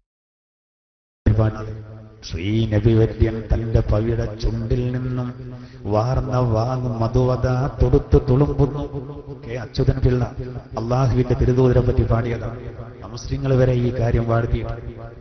നിരക്ഷരനായ അള്ളാന്റെ തിരുദൂതർ, ആ അള്ളാന്റെ തിരുദൂതർ വിശുദ്ധ ഖുർആന്റെ വചനങ്ങളുമായി വരുമ്പോ സഹോദരാ, അത് വലിയൊരു അത്ഭുതമായിരുന്നു. നിരക്ഷരനായ പ്രവാചകനാണ്, അക്ഷരജ്ഞാനില്ലാത്ത പ്രവാചകൻ. ആ പ്രവാചകൻ ഈ വചനങ്ങൾ ഓതിത്തരുമ്പോ ഖുർആൻ അള്ളാഹുവിൽ നിന്നാണെന്ന് എല്ലാവർക്കും ബോധ്യം വരും. പക്ഷെ റസൂല് തീരെ വിവരമില്ലാത്ത ആളാന്ന് കരുതരുത്. അതാണല്ലോ മോളിച്ചത്. വായിക്കാൻ റസൂലുള്ളാഹിക്ക് കഴിയില്ല. അതുകൊണ്ടുള്ള ജിബ്രീൽ എന്ന മലക്ക് വന്നിട്ട് വായിക്കുക എന്ന് പറഞ്ഞപ്പോ മാ അന ബിഖാരി, വായിക്കാൻ അറിയാത്തവനാണ് ഞാൻ എന്ന് മഹാനായ പ്രവാചകൻ പറഞ്ഞു. ആ സമയത്ത് ഞെക്കി റസൂൽ ജിബ്രീൽ അലൈഹിസ്സലാത്തു വസ്സലാം ഹിറാ പർവ്വതത്തിൽ, ഹിറാ ഗുഹയിൽ വെച്ച് വീണ്ടും നബിയോട് പറഞ്ഞു, ഇഖ്റ. സഹോദര, ഒരു പച്ചപ്പട്ട് നബിയുടെ മുന്നിൽ പ്രദർശിപ്പിച്ചിരിക്കുകയാണ്. ആ പച്ചപ്പട്ടിലെ 5 വചനങ്ങൾ ബിസ്മില്ലാഹിർ റഹ്മാനിർ റഹീം, ഇഖ്റ ബിസ്മി റബ്ബിക്കല്ലദീ ഖലഖ്, ഖലഖൽ ഇൻസാന മിൻ അലഖ്, ഇഖ്റ വറബ്ബുക്കൽ അക്രം അല്ലദീ അല്ലമ ബിൽ ഖലം, അല്ലമൽ ഇൻസാന മാ ലം യഅലം. ഈ 5 വചനങ്ങൾ ഇങ്ങനെ കാണിച്ചു കൊടുത്തിട്ട് പറയാ, വായിക്കുക. റസൂൽ പറഞ്ഞു, എനിക്ക് വായിക്കാൻ അറിയില്ല. വീണ്ടും പറഞ്ഞു, വായിക്കുക. തിരുദൂതർ പറഞ്ഞു, അറിയില്ല, കഴിയില്ല. വീണ്ടും പറഞ്ഞു, വായിക്കുക. ഇല്ല, കഴിയില്ല. 3 പ്രാവശ്യം റൂഹുൽ അമീൻ ജിബ്രീൽ എന്ന മലക്ക് നബി ഒന്ന് ഞെക്കി. അതെന്തിനാ? ഖുർആൻ പഠിപ്പിക്കുന്ന ഒരു ഗുരുവിന് തന്റെ ശിഷ്യനെ അതിന്റെ പേരിൽ ശിക്ഷിക്കാം എന്നതിന് രേഖയാണെന്ന് മഹാനായ ഇമാം സ്വാവി റഹിമഹുള്ളയെ പോലെയുള്ളവർ വ്യാഖ്യാനിക്കുന്നുണ്ട്. അള്ളാഹുവിന്റെ തിരുദൂതരെ ജിബ്രീൽ അലൈഹിസ്സലാത്തു വസ്സലാം 3 വട്ടം ഒന്ന് ഞെക്കി. അതെന്താണ്? അത് ഏതിലേക്കാ വിരൽ ചൂണ്ടുന്നത്? അത് വിരൽ ചൂണ്ടുന്നത് യഥാർത്ഥത്തിൽ എന്ത് ചെയ്യണം? ഒരു ഖുർആൻ പഠിപ്പിക്കുന്ന ഒരു അധ്യാപകന് തന്റെ ശിഷ്യനെ ശിക്ഷിക്കാമെന്നാണ്. ഇന്ന് വളർന്നു വരുന്ന തലമുറ ശരിക്കും മനസ്സിലാക്കേണ്ടത്. ആദ്യകാലത്തൊക്കെ ഓത്തുപള്ളികളായിരുന്നു. ആ ഓത്തുപള്ളികളിൽ വെച്ച് ഖുർആൻ പഠിപ്പിക്കുമ്പോൾ മല്ലാക്കമാര്, ഉസ്താദുമാര് അന്ന് പഠിക്കാത്തതിന്റെ പേരിൽ നല്ലോണം ശിക്ഷിച്ചിരുന്നു. അതുകൊണ്ട് കഴിഞ്ഞ തലമുറ യാസീൻ പഠിച്ചത് ഇന്നും മറന്നിട്ടുണ്ടാവില്ല. നല്ല ശിക്ഷ ഉണ്ടാവും. ചിലതൊക്കെ പ്രാകൃതമായിട്ടായിരുന്നു. ഇങ്ങനെയൊക്കെ വേണമെന്നിപ്പോ നമുക്ക് അഭിപ്രായമില്ല. യാസീൻ പഠിക്കാത്തവനെ റുക്കോയിൽ നിർത്തുന്നത് പോലെ അങ്ങനെ നിർത്തിയിട്ട് അവന്റെ മുഖത്തിന് നേരെ താഴെ ഒരു ചെവിരിപ്പൊടിയിൽ തീയിടും. പുക ഇവന്റെ നേരെ മൂക്കിലേക്ക് ഡയറക്റ്റ് ആയിട്ട് കയറും. പിറ്റേന്ന് യാസീൻ പഠിക്കാൻ വേണ്ടി. ഇതെങ്ങാനും മോന്റെ വാപ്പറഞ്ഞ വാപ്പാന്റെ വകളുള്ള അടി വീട്ടിൽ നിന്ന് കിട്ടും. മല്ലാക്കാന്റെ അടുത്ത് ജിന്നെ അരപ്പാക്കി എന്ന് പറഞ്ഞു. ഇന്നൊക്കെ ഇപ്പൊ അങ്ങനെ പുകട്ടാല് ആ മദ്രസ അടക്കം നിരത്തിയിട്ടുണ്ടാവും. ബുൾഡോസർ കൊടുത്തു കാണൂല. അപ്പൊ അങ്ങനെ വേണം എന്ന് നമ്മൾ പറയുന്നില്ല. കാരണം ശിക്ഷ ഒരു വളവല്ല. വടി എന്ന് പറഞ്ഞാൽ പരമാവധി ഒഴിവാക്കാണ് വേണ്ടത്. സ്നേഹം കൊടുത്ത് കീഴടക്കലാണ് ഏറ്റവും യുക്തി. എന്നാൽ ചിലതിന് അത് പറ്റൂല. ബുദ്ധി ഇല്ലാത്തതിന് അടിച്ചിട്ട് കാര്യമില്ല. ഒരു കുട്ടി ബുദ്ധി ഇല്ല എന്നതിന്റെ പേരിൽ ഉസ്താദ് അടിക്കുക മോശമാണ്. കാരണം ഇത് വാങ്ങിക്കൊണ്ടുവരാൻ കഴിയാത്തൊരു സംഗതിയാണ്. നല്ല കഴിവുണ്ടാവും, പക്ഷെ കളി ഓവറായിരിക്കും. ലിസാനുൽ ഖുർആൻ വളരെ സാഹസപ്പെട്ട് ഉസ്താദ് പാടെടുക്കുമ്പോ ഇവൻ ഫാനിന്റെ പോക്കറ്റിൽ ഒളിപ്പിച്ചു വെച്ച മൊബൈൽ എടുത്തിട്ട് 3ാമത്തെ ബെഞ്ചിന്റെ നടുവിലിരുന്നിട്ട് മറ്റുള്ള കുട്ടികളുടെ മറവിൽ വേണ്ടാത്തത് കാണുമ്പോ അതിന് അടിയല്ലാതെ പിന്നെന്താ? അതിന് അവന്റെ വാപ്പ ചോദ്യം ചെയ്യാമെന്ന വാപ്പാനെയും കൊടുക്കണം. അതിലല്ല അടി വേണ്ട എന്ന് രക്ഷിതാവ് എന്ന് പറഞ്ഞ് ആ ഫോമിൽ ലാസ്റ്റിൽ ഒപ്പിട്ട് കൊടുക്കൂല നമ്മള്. ഈ അടിയായി പെട്ട സമ്മതിച്ചതാണ്. ഇത് ഒപ്പ് കേൾക്കുമ്പോൾ ചാടി കൊണ്ടുപോലുണ്ട്. ആ ഇനാണ് നമ്മുടെ കുട്ടികളെ നമ്മളാണ് ഏൽപ്പിക്കുമ്പോൾ ശിക്ഷണത്തിന്റെ ഒരു ഭാഗമാണ് ഇത് ശിക്ഷിക്കാന്നുള്ളത്. പക്ഷെ പ്രാകൃതമാകരുത്. മലയാളം ഉച്ചരിച്ചതിന്റെ പേരിലൊക്കെ ചില ഇംഗ്ലീഷ് മീഡിയങ്ങളിൽ ക്രൂരമായ പീഡനങ്ങളുണ്ട്. അതിന് വേറെ നിയമം വേണ്ടിയാണ്. മലയാളികൾക്ക് മലയാളം പറയാൻ പറ്റൂലെങ്കിൽ അങ്ങനെ പ്രാകൃതമാകാറുണ്ട്. ഞാൻ പറയുന്നത് സഹോദര, അതിന്റെ ശരിയായ വശം മാത്രം എടുത്താൽ മതി. മഹാനായ പ്രവാചകരെ, അള്ളാഹുവിന്റെ തിരുദൂതരെ, റൂഹുൽ അമീൻ ജിബ്രീൽ എന്ന മലക്ക് 3 പ്രാവശ്യം ശരീരം ഒന്ന് ഞെക്കി. എന്തേ കാരണം? വായിക്കുക എന്ന് പറഞ്ഞപ്പോൾ റസൂൽ പറഞ്ഞത് അറിയില്ല. പിന്നെ ജിബ്രീൽ എന്ന മലക്ക് ഓതിക്കൊടുത്തു. 3 വട്ടം കഴിഞ്ഞപ്പോ പിന്നീട് ഓതിക്കൊടുത്തതാണ്. ഒരു വലിയ മോചിയത്ത് നമ്മളെ പോലെ റസൂലിന് കാണാതെ പഠിക്കണമെന്നില്ല. ഓതിക്കൊടുക്കുമ്പോഴേക്ക് മനപ്പാടാം. അതിന്റെ ഒരു പ്രത്യേകത. 5 ആയത്ത് ആദ്യമായിട്ട് ഓതിക്കൊടുത്തോടുകൂടെ അത് റസൂലിന്റെ മനസ്സിലാണ് പതിഞ്ഞു. ഖുർആന്റെ വചനങ്ങളല്ലേ, നഷ്ടപ്പെടാൻ പാടില്ലല്ലോ. അതൊരു മുഅ്ജിസത്തായിരുന്നു. നമുക്ക് ഇന്ന അടുത്തതിനൊക്കെ കാണാതെ ഓതണമെങ്കിൽ ആവർത്തിച്ച് പഠിച്ചാലേ പഠിയുള്ളൂ. റസൂലിന് അതിന്റെ ആവശ്യമില്ല എന്നുള്ളതാണ്. ജിബ്രീൽ എന്ന മലക്ക് ഓതി കൊടുക്കുമ്പോഴേക്ക് അത് മനസ്സിലായി. എന്തായിരുന്നാലും അക്ഷരജ്ഞാനമില്ലാത്ത അള്ളാഹുവിന്റെ തിരുദൂതരെ ഒരു റസൂലാക്കി അള്ളാഹു നിയോഗിച്ചു. വിവരമില്ലാതെ വരരുത്. ഇപ്പൊ നമുക്ക് തന്നെ അറിയാലോ, മലയാളികളായ എത്രയോ ആളുകൾ എഴുതാൻ അറിയില്ല, വായിക്കാൻ അറിയില്ല, പക്ഷെ ഭയങ്കര ബുദ്ധിയായിരിക്കും, നല്ല വിവരം ഉണ്ടാവും. ഇപ്പൊ ചില കേസുകളൊക്കെ തീർക്കാൻ കോടതിയിൽ നിന്ന് തീരാത്തത് അക്ഷരജ്ഞാനമില്ലാത്ത ചില ഉമറാക്കളുടെ മുന്നിൽ നിന്ന് ചിലർ തീരാതെ. ചില മഹല്ലുകളിലൊക്കെ ഉണ്ടാവും ചില ആളുകൾ, മഹലിൽ എന്ത് പ്രശ്നം വന്നാലും ഒരു തീർക്കും. എന്നാൽ ലാസ്റ്റ് ഒപ്പിടാൻ പറഞ്ഞാലോ പേര് എഴുതാൻ ചിലപ്പോൾ അറിയില്ല. ഹജ്ജ് ചെയ്തിട്ടുണ്ടാവും, ഹാജി ലാസ്റ്റ് ഉണ്ടാവും, പേര് എഴുതാൻ അറിയില്ല. അപ്പൊ വളരെ ഐഡിയ പൂർവ്വം പറയുന്നത്, എന്നാ കള്ളി പൊളിക്കൂല, എടാ എന്റെ പേര് നേരില്ല, ഞാൻ കണ്ണട എടുത്തിട്ടില്ല. എത്ര വലിയ കണ്ണട കൊടുത്താലും എഴുതാൻ കഴിയില്ല, അതൊരടവാണ്. എന്നാലും അവരുടെ അടുത്ത് കേസ് എത്തിയാലോ ഭയങ്കര ദീർഘവീക്ഷണേക്കാം, ഇന്ന പോലെ ചെയ്താൽ ഇന്ന പോലെ വരും. നല്ല വിവരം ഉണ്ടാവും, നല്ല ബുദ്ധിയുണ്ട്. ഇപ്പൊ ചില കുട്ടികൾക്ക് കാര്യങ്ങൾ കോർഡിനേറ്റ് ചെയ്യാൻ ഭയങ്കര കഴിവായിരിക്കും. ഇപ്പൊ റബീഉൽ അവ്വൽ പരിപാടിയാണെങ്കിൽ സ്റ്റേജ് എവിടെ വേണമെന്നോ പറയും, സ്റ്റേജ് എവിടെ വേണമെന്ന് പറയും. ഇനി പരിപാടി നടക്കുന്ന സമയത്ത് അവൻ്റെ അടുത്തൊരു ക്യാമറ കൊടുത്താൽ ഒന്നും വിടാതെ ഫോട്ടോ എടുക്കും. എല്ലാ കാര്യങ്ങൾക്കും ഉഷാറായിരിക്കും. അരിപ്പിട്ടെടുത്തത് എന്താന്ന് വെച്ചാൽ കുന്തെന്ന് പറയും. ബാ ഇട്ട് കൊടുത്തിട്ട് ഇതെന്താന്ന് വെച്ചാൽ ചിലപ്പോൾ അവൻ തോണിയാണെന്ന് പറയും. ഹാ ഇട്ട് കൊടുത്തിട്ട് മോനെ ഇതെന്താന്ന് വെച്ചാൽ ജിലേബിയാണെന്ന് പറയും. ഒരു പിടുത്തൂല്ല. ഒരു ദിവസം ഒരൊറ്റ അക്ഷരം പഠിച്ചിട്ട് പിറ്റേ ദിവസം എന്താന്ന് വെച്ചാൽ മുഖത്തേക്ക് ഇങ്ങനെ നോക്കും, കണ്ണിലേക്ക് ഇങ്ങനെ തറപ്പിച്ച് തുറപ്പിച്ച് കയറൂല, വണ്ടി കയറൂല. എന്നാ ബുദ്ധിയില്ല എന്ന് പറയാൻ പറ്റുമോ? വേറെ നിലക്കുള്ള കഴിവുണ്ടാവും. അതാണ് മൊത്തം മനുഷ്യന്മാരുടെ അവസ്ഥ. എല്ലാവരും ഒരേപോലെ പ്രതിഭകളാകണമെന്ന് വാശി പിടിക്കാൻ. ചില അധ്യാപകരുണ്ട്, എന്നെപ്പോലെ മറ്റുള്ള കുട്ടികളും ആകണം എന്നുള്ള ഒരു ധാരണ. അങ്ങനെ ഒരു തരം പീഡനങ്ങൾ ഉണ്ടാവരുത്. എല്ലാവർക്കും അള്ളാഹു ഒരേ കഴിവല്ല കൊടുത്തിട്ടുണ്ട്, എല്ലാവർക്കും ചെയ്യും. ഞാൻ പറഞ്ഞത്, അക്ഷരജ്ഞാനമില്ലാത്തവർ നമ്മുടെ ഇടയിൽ തന്നെ മറ്റുള്ള പല കഴിവുകളും ഉണ്ടാവും. പുണ്യനബിയെ അള്ളാഹു താല ആദ്യം നിരക്ഷരനാക്കി അങ്ങനെ ഖുർആൻ കൊടുക്കാൻ കാരണം ഖുർആൻ അള്ളാഹുവിൽ നിന്നാണെന്ന് തലയുള്ളവർക്ക് ബുദ്ധിയുള്ളവർക്ക് മനസ്സിലാക്കുന്നുണ്ട്. എന്ന് മാത്രമല്ല സഹോദര, അള്ളാഹു പറയുന്നത് ആ റസൂല് വന്നാൽ എന്ത് ചെയ്യും? യത്ലൂ അലൈഹിം ആയാതിഹി, അവന്റെ വചനങ്ങൾ, അള്ളാഹുവിന്റെ വചനങ്ങൾ ആ റസൂല് അവർക്ക് ഓതി കൊടുക്കുന്നതാണ്. റസൂൽ ഇങ്ങനെ ഓതി കൊടുക്കും അള്ളാഹിന്റെ വചനങ്ങൾ. അത് അള്ളാഹുവിൽ നിന്നാണ് എന്ന് എല്ലാവർക്കും മനസ്സിലാവും. അതുകൊണ്ടാണ് നിരക്ഷരനായ റസൂല് ഓതി തന്ന ആയത്തുകൾ എന്തൊക്കെ അത്ഭുതങ്ങൾ. ഉദാഹരണത്തിന് ഹിജ്ർ സൂറത്തിലെ 22-ാമത്തെ വചനം നോക്കൂ. വിശുദ്ധ ഖുർആനിലെ അൽ ഹിജ്ർ സൂറയിലെ 22-ാമത്തെ വചനം 15-22. അതില് കാറ്റുവടി സസ്യങ്ങളിൽ പരാഗണം നടത്തുന്നതിനെ പറ്റി അള്ളാഹു പറയുന്നു. ആലോചിച്ചു നോക്കൂ സഹോദര, ഇന്ന് സയൻസ് അത് കണ്ടുപിടിച്ചു. 16 നൂറ്റാണ്ടുകൾക്ക് മുമ്പ് നിരക്ഷരനായ അള്ളാഹിന്റെ തിരുദൂതർ അത് ഓതിത്തന്നു.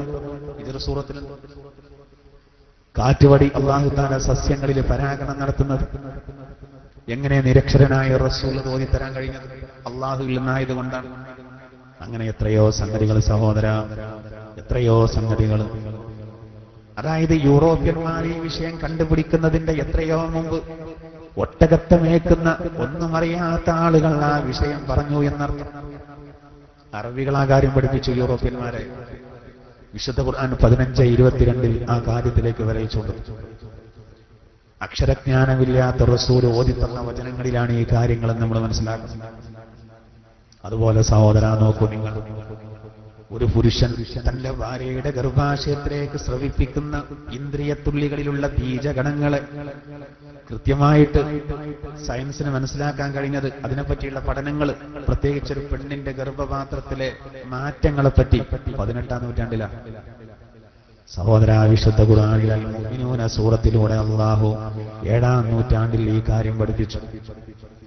16 നൂറ്റാണ്ടുകൾക്ക് മുമ്പ് അള്ളാഹു ഈ വിഷയം പറഞ്ഞു. എക്സ്റേ ഉണ്ടോ, ഒന്ന് സ്കാൻ ചെയ്യാനുള്ള സൗകര്യം ഉണ്ടോ? അങ്ങനെ ഒരു കാലത്താണ് സഹോദര വിശുദ്ധ ഖുർആൻ ഒരു പെണ്ണിന്റെ ഗർഭപാത്രത്തിലുള്ള മാറ്റങ്ങളെ പറ്റി പറഞ്ഞത്, അലക്കത്തിനെ പറ്റി പറഞ്ഞത്, ഉലകത്തിനെ പറ്റി പറഞ്ഞത്. പിന്നീട് അതിനെ അസ്ഥികളാക്കുന്നത്, പിന്നെ മാംസം കൊണ്ട് പൊതിയുന്നത്. മുഅ്മിനൂന സൂറത്തിൽ തന്നെ അള്ളാഹു അവസാനം പറയുന്നത് ഫതബാറകല്ലാഹു അഹ്സനുൽ ഖാലിഖീൻ. സൃഷ്ടികർത്താവായ അള്ളാഹു അനുഗ്രഹ സമ്പൂർണനാണ് എന്ന് വിശുദ്ധ ഖുർആനിലൂടെ അള്ളാഹു തആല പറയുന്നുണ്ട്. അപ്പൊ 18-ാം നൂറ്റാണ്ടില് നോക്കൂ, മനുഷ്യർ അതിനെപ്പറ്റി ഗവേഷണം നടത്തുകയാണ്. അതിന്റെ എത്രയോ നൂറ്റാണ്ടുകൾക്ക് മുമ്പ് വിശുദ്ധ ഖുർആന് ആ കാര്യം ചർച്ച ചെയ്തു. നിരക്ഷരനായ തിരുദൂതരാണ് ഇത് ഓതിത്തന്നത്. ഇത് ദൈവീക ദൃഷ്ടാന്തമാണ് എന്നതിന്റെ വലിയൊരു രേഖയാണ്. അങ്ങനെ എത്ര ഉദാഹരണങ്ങൾ സഹോദര, എത്ര ഉദാഹരണങ്ങൾ. കടലിലെ അത്ഭുതങ്ങളെ ഈ റസൂല് ഓതിത്തന്നു. റസൂല് ഗവേഷണം ചെയ്തിട്ടാ? റസൂല് ഈജിപ്തിൽ പോയി ഗവേഷണം ചെയ്തോ? റസൂല് മിസിസിപ്പിയിൽ പോയിട്ട് സഹോദര കടലിലെ പ്രതിഭാസങ്ങൾ കണ്ടോ?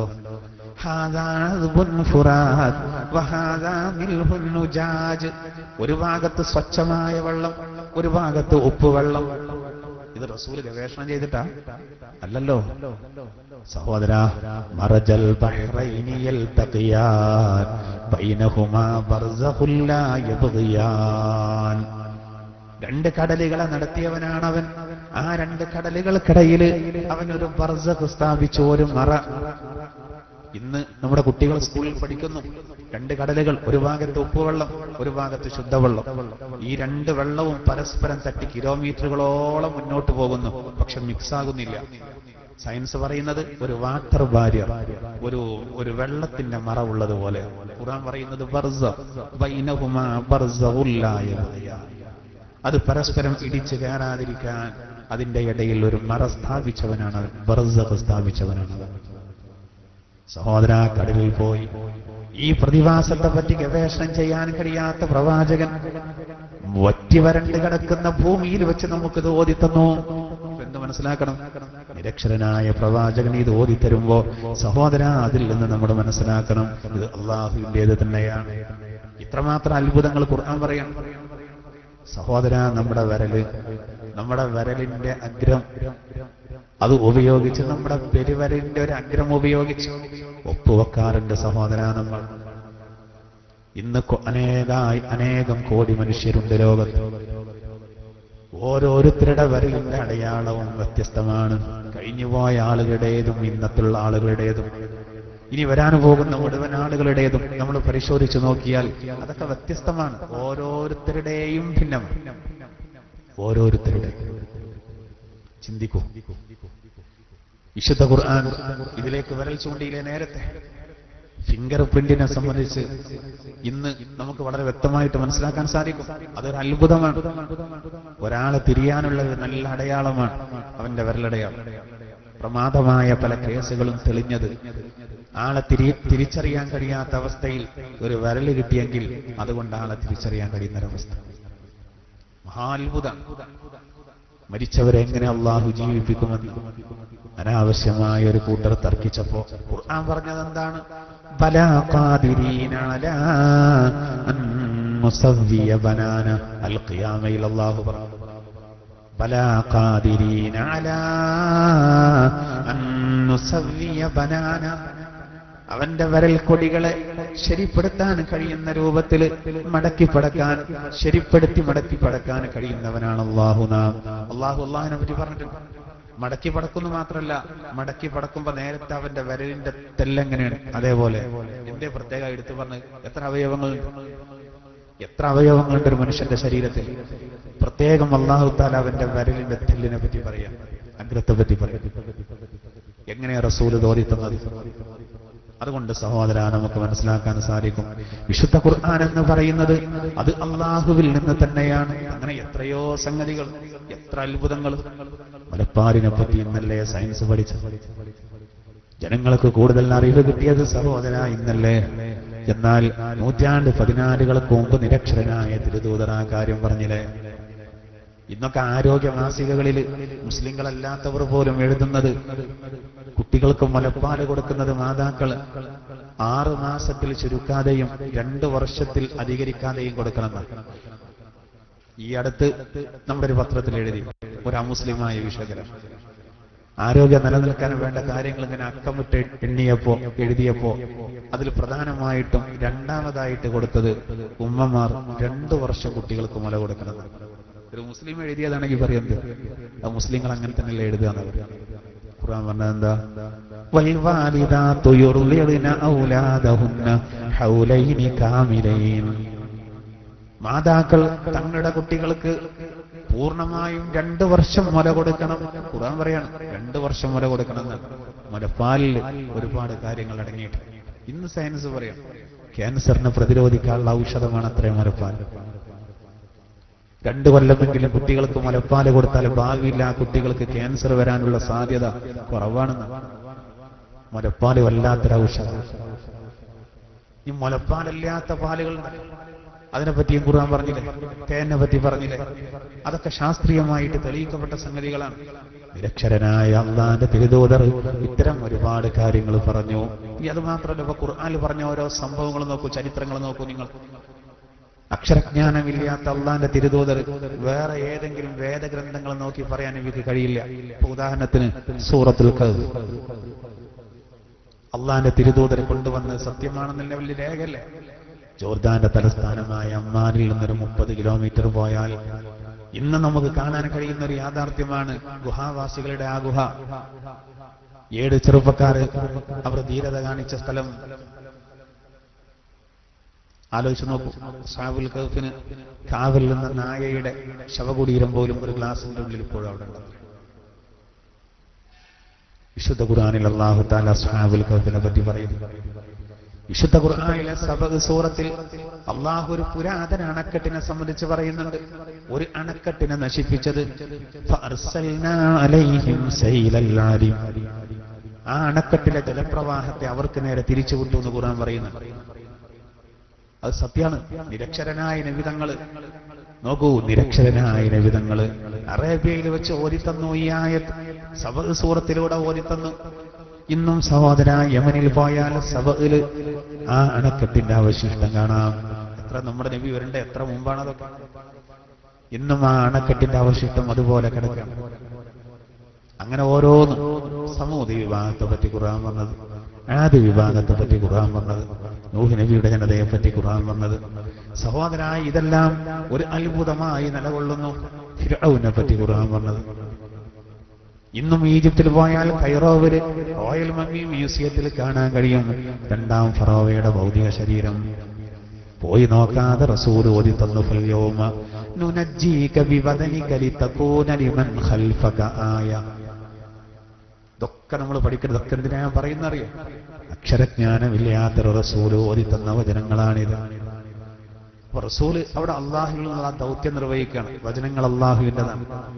അത് അള്ളാഹുവിൻ്റെതാണെന്ന് ആർക്കും ബോധ്യം വരാനാണ് അള്ളാഹു സുബ്ഹാനഹു വ തആല ഇങ്ങനൊരു നിലപാട് സ്വീകരിച്ചത്. അല്ലെങ്കിൽ നല്ല അക്ഷരജ്ഞാനമുള്ള ഒരാളാക്കി നബിയെ മാറ്റിയതിന്റെ ശേഷം വലിയൊരു സാഹിത്യകാരനാക്കി സഹോദര എന്നിട്ട് കൊടുക്കാമായിരുന്നു. അപ്പൊ ആളുകൾ കരുതും അയാൾ കഴിവുള്ള ആളാണ്, അയാൾ ഉണ്ടാക്കിയതായിരിക്കും എന്ന് കരുതും. ആ തെറ്റുദ്ധാരണ ഒഴിവാകാൻ എന്തായിരുന്നാലും നോക്കൂ, അല്ലാഹു പറയുന്നത് ഹുവല്ലദീ ബഅസ ഫിൽ ഉമ്മീന റസൂലൻ മിൻഹും യത്ലൂ അലൈഹിം ആയാതി. അക്ഷരജ്ഞാനമില്ലാത്തവരിൽ അവരിൽ നിന്ന് തന്നെ ഒരു റസൂലിനെ അയച്ചവനാണവൻ. ആ റസൂൽ അവർക്ക് അവന്റെ വചനങ്ങൾ ഓതിക്കൊടുക്കും. മാത്രമല്ല വയുസക്കീഹിം, ആ ജനതയെ റസൂൽ സംസ്കരിച്ചെടുക്കും.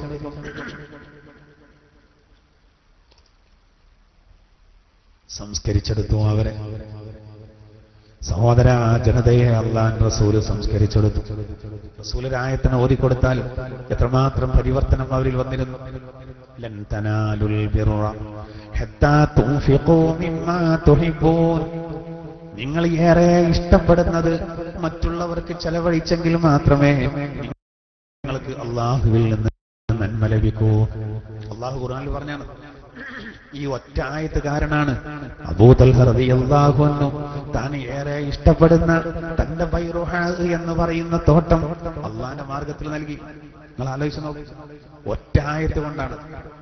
നമ്മൾ ഏറെ ഇഷ്ടപ്പെടുന്നത് അള്ളാഹുവിന്റെ മാർഗത്തിൽ നൽകണം, എന്നാലേ അങ്ങനെ ചെലവഴിച്ചാലേ നന്മ ലഭിക്കൂ എന്ന ആയത്തിറങ്ങിയപ്പോ സഹോദരാ, അദ്ദേഹം ഏറെ ഇഷ്ടപ്പെടുന്ന ബൈറുഹാഖ് എന്ന് പറയുന്ന തോട്ടം പാവപ്പെട്ട ആളുകൾക്ക് നൽകി അദ്ദേഹം റസൂലിനെ ഏൽപ്പിച്ചു.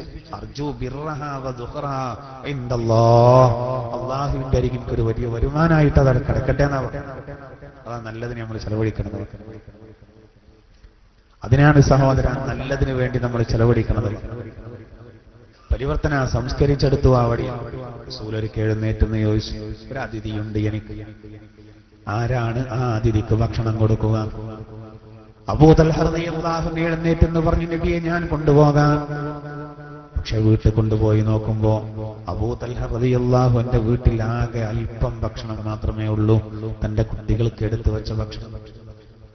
അബൂ തൽഹ റളിയല്ലാഹു തആല അൻഹു എന്ത് ചെയ്തു? അദ്ദേഹം തന്റെ ഭാര്യനോട് പറഞ്ഞു. അവർ രണ്ടുപേരും ഒരു ഐഡിയ പ്രയോഗിച്ചു. കുട്ടികൾക്ക് നീക്കി വെച്ച ഭക്ഷണം, ആ ഭക്ഷണം അതിഥിക്ക് കൊടുക്കാൻ തീരുമാനിച്ചു. കുട്ടികളോട് എന്തെങ്കിലുമൊക്കെ പറഞ്ഞിട്ട് അവരെ ഉറക്കാൻ തീരുമാനിച്ചു. ആ ഭാഗത്തുള്ള വെളിച്ചം, വിളക്ക് അണച്ചു കളഞ്ഞു. എന്തിന്? ആ വീട്ടിലെ പട്ടിണിയും പ്രയാസവും അതിഥി അറിയരുതെന്ന് കരുതി ആകളുടെ അല്പം ഭക്ഷണം അതിഥിക്ക് കൊടുത്തു. അതിഥി സുഭിക്ഷമായിട്ട് കഴിച്ചു.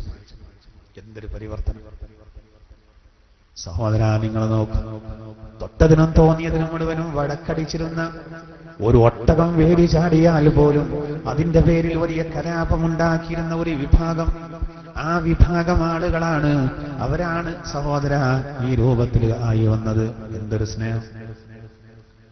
പരസ്പരം വെറുപ്പും പരസ്പരം വിദ്വേഷവും ഉണ്ടായിരുന്ന ഒരു വിഭാഗം, തറവാടിന്റെ പേര് പറഞ്ഞുകൊണ്ട് കലാപമുണ്ടാക്കിയിരുന്നവർ റസൂൽ സംസ്കരിച്ചു. ഗോത്രപ്പകയുടെ സർപ്പങ്ങളെ മകുടിയൂതി മെരുക്കിയതിന് ഐക്യത്തിന്റെ ദൂതരെ അങ്ങേക്ക് സ്തുതി. ചോരമണക്കുന്ന കോലങ്ങളെ കാലക്കടലിലൊഴുക്കിയതിന് വിവേകത്തിന്റെ ദൂതരെ അങ്ങേക്ക് സ്തുതി. നേരുനേരറിവിനെ നേർക്കുമ്പോഴും നന്മകൾ കൊമ്പ് കോർക്കുമ്പോഴും സമാധാനത്തിന്റെ ദൂതരെ മറ്റാരെ സ്മരിച്ചിടും. ഹിന്ദുവായ സുകുമാർക്കാട് പാടിയിട്ട് അദ്ദേഹം പാടുന്ന എന്താണ്? ഗോത്രങ്ങൾ തമ്മിൽ വലിയ പകയായിരുന്നു. ആ ജനതയെ പാമ്പാട്ടി പാമ്പിനെ മകുടിയൂതി മെരുക്കുന്നത് പോലെ മെരുക്കിയെടുത്തു മുഹമ്മദ് നബി സല്ലല്ലാഹു അലൈഹി വസല്ലം. ഖുർആൻ പറയുന്നതോ വയുസക്കീഹിം, ആ റസൂൽ അവരെ സംസ്കരിച്ചെടുക്കും. അല്ലാഹു തആല വിശുദ്ധ ഖുർആനിൽ നേരത്തെ പഠിപ്പിച്ചിട്ടുണ്ടല്ലോ, വയളഉ അൻഹും ഇസ്റഹും.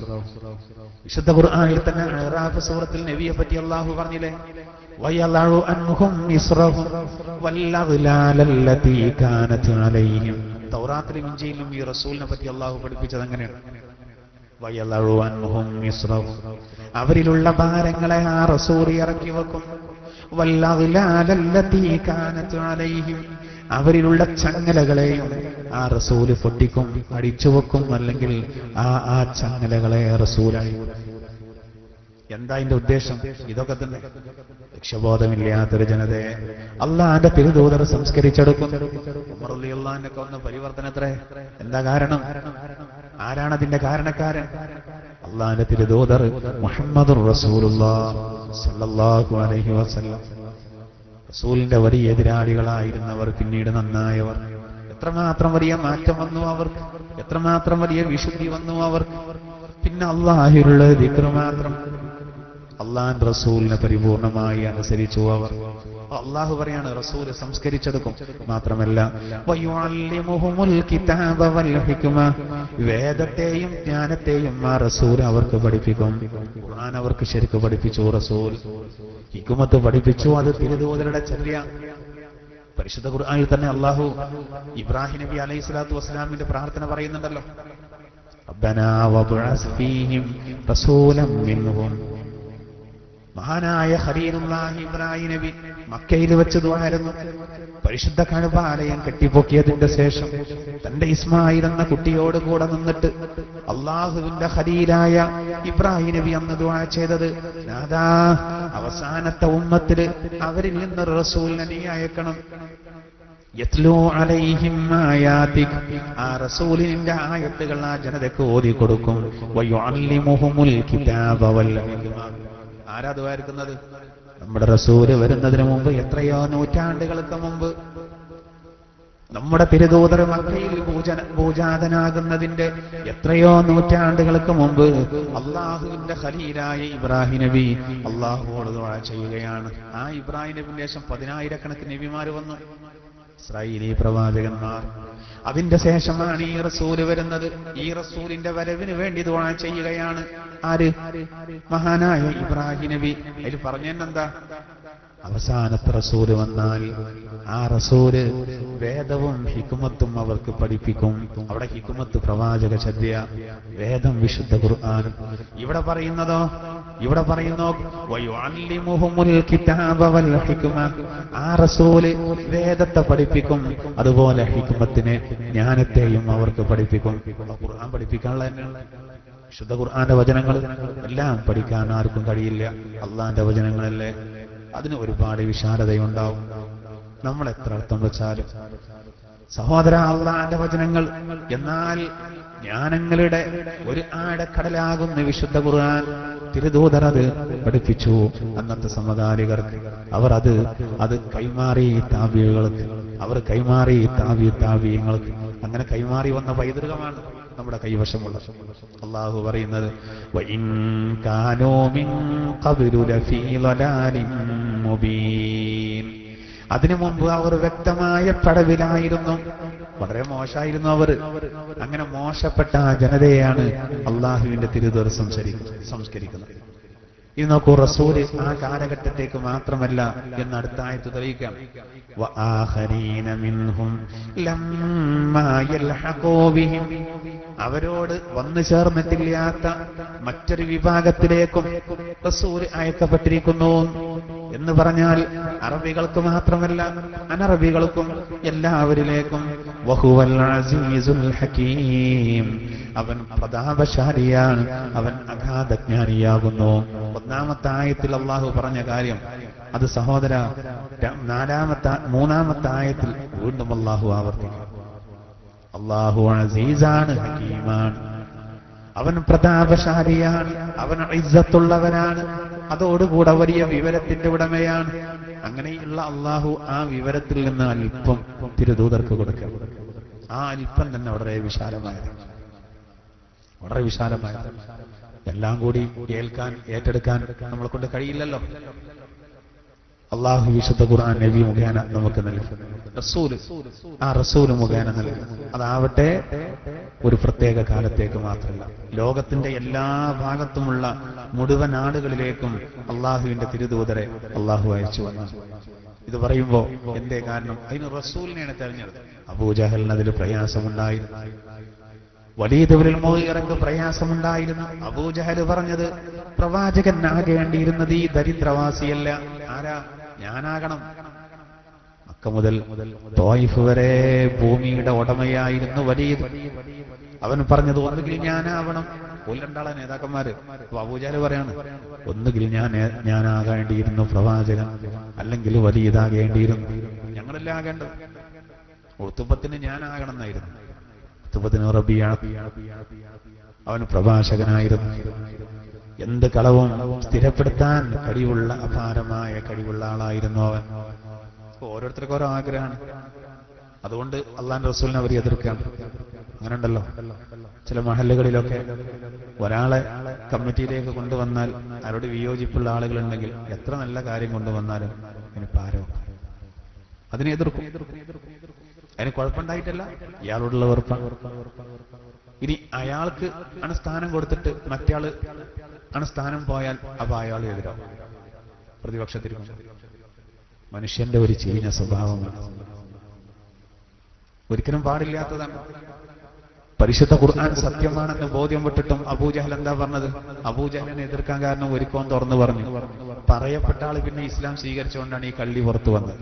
ഖുർആൻ സത്യമാണെന്ന് അറിയാത്തത് കൊണ്ടല്ല, മറിച്ച് ഈ ഖുർആൻ ലഭിക്കാൻ ശരിക്ക് അർഹത മുഹമ്മദിനല്ല, നമുക്കാണ്. പൈസ അല്ല, പണല്ല എന്നാ പറയുക. ഇവര് വിചാരിച്ചതിന്റെ മാനദണ്ഡം എന്താ അവർക്ക് മനസ്സിലാകാത്തതുകൊണ്ടാണ്. അതാണ് അടുത്ത ആയത്തിൽ പറയുന്നത്.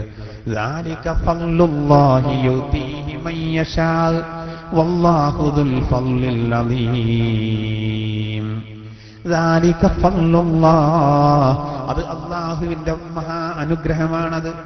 യൂതീഹി മൻ യശാ, അത് അല്ലാഹു ഉദ്ദേശിച്ചവർക്ക് നൽകും. അതൊന്നും ഇപ്പൊ ആരും പറഞ്ഞിട്ട് കാര്യമില്ല. അള്ളാന്റെ തിരുദൂതരെ അക്ഷരജ്ഞാനമില്ലാത്തൊരു ജനതയിൽ അവരിൽ നിന്ന് തന്നെ റസൂല് അള്ളാഹു കൊണ്ടുവന്നു. റസൂല് എല്ലാ കാലത്തേക്കും എല്ലാ ജനങ്ങളിലേക്കും. അത് അള്ളാന്റെ ഒരു റഹ്മത്താണ്. അത് ഉദ്ദേശം കൊടുത്തു. എല്ലാ കാര്യങ്ങളും അങ്ങനെ വേറുള്ള അസൂയ കാട്ടേണ്ട ആവശ്യമില്ല.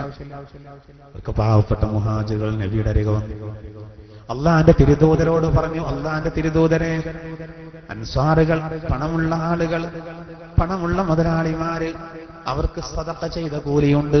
നബിയെ, ഞങ്ങൾക്ക് സദഖ ചെയ്ത കൂലിയില്ലല്ലോ, കാരണം സദഖ ചെയ്യാൻ ഞങ്ങൾക്ക് പണമില്ല. ഓല് എന്തെല്ലാം ആവശ്യപ്പെടുന്നത്? സമ്പന്നർക്ക് മുതലുണ്ട്, ഞങ്ങൾക്കതില്ല, ഞങ്ങൾക്കും വേണം മുതല്. അല്ലല്ല, അങ്ങനല്ല. സമ്പന്നർക്ക് ഇഷ്ടംപോലെ സമ്പത്തുണ്ട്, ഞങ്ങൾക്കതില്ല, ഞങ്ങൾക്കും കുറച്ച് സമ്പത്ത് ഉണ്ടാകാൻ ദുആ ചെയ്യണം. അങ്ങനല്ല, മറിച്ചെന്താ?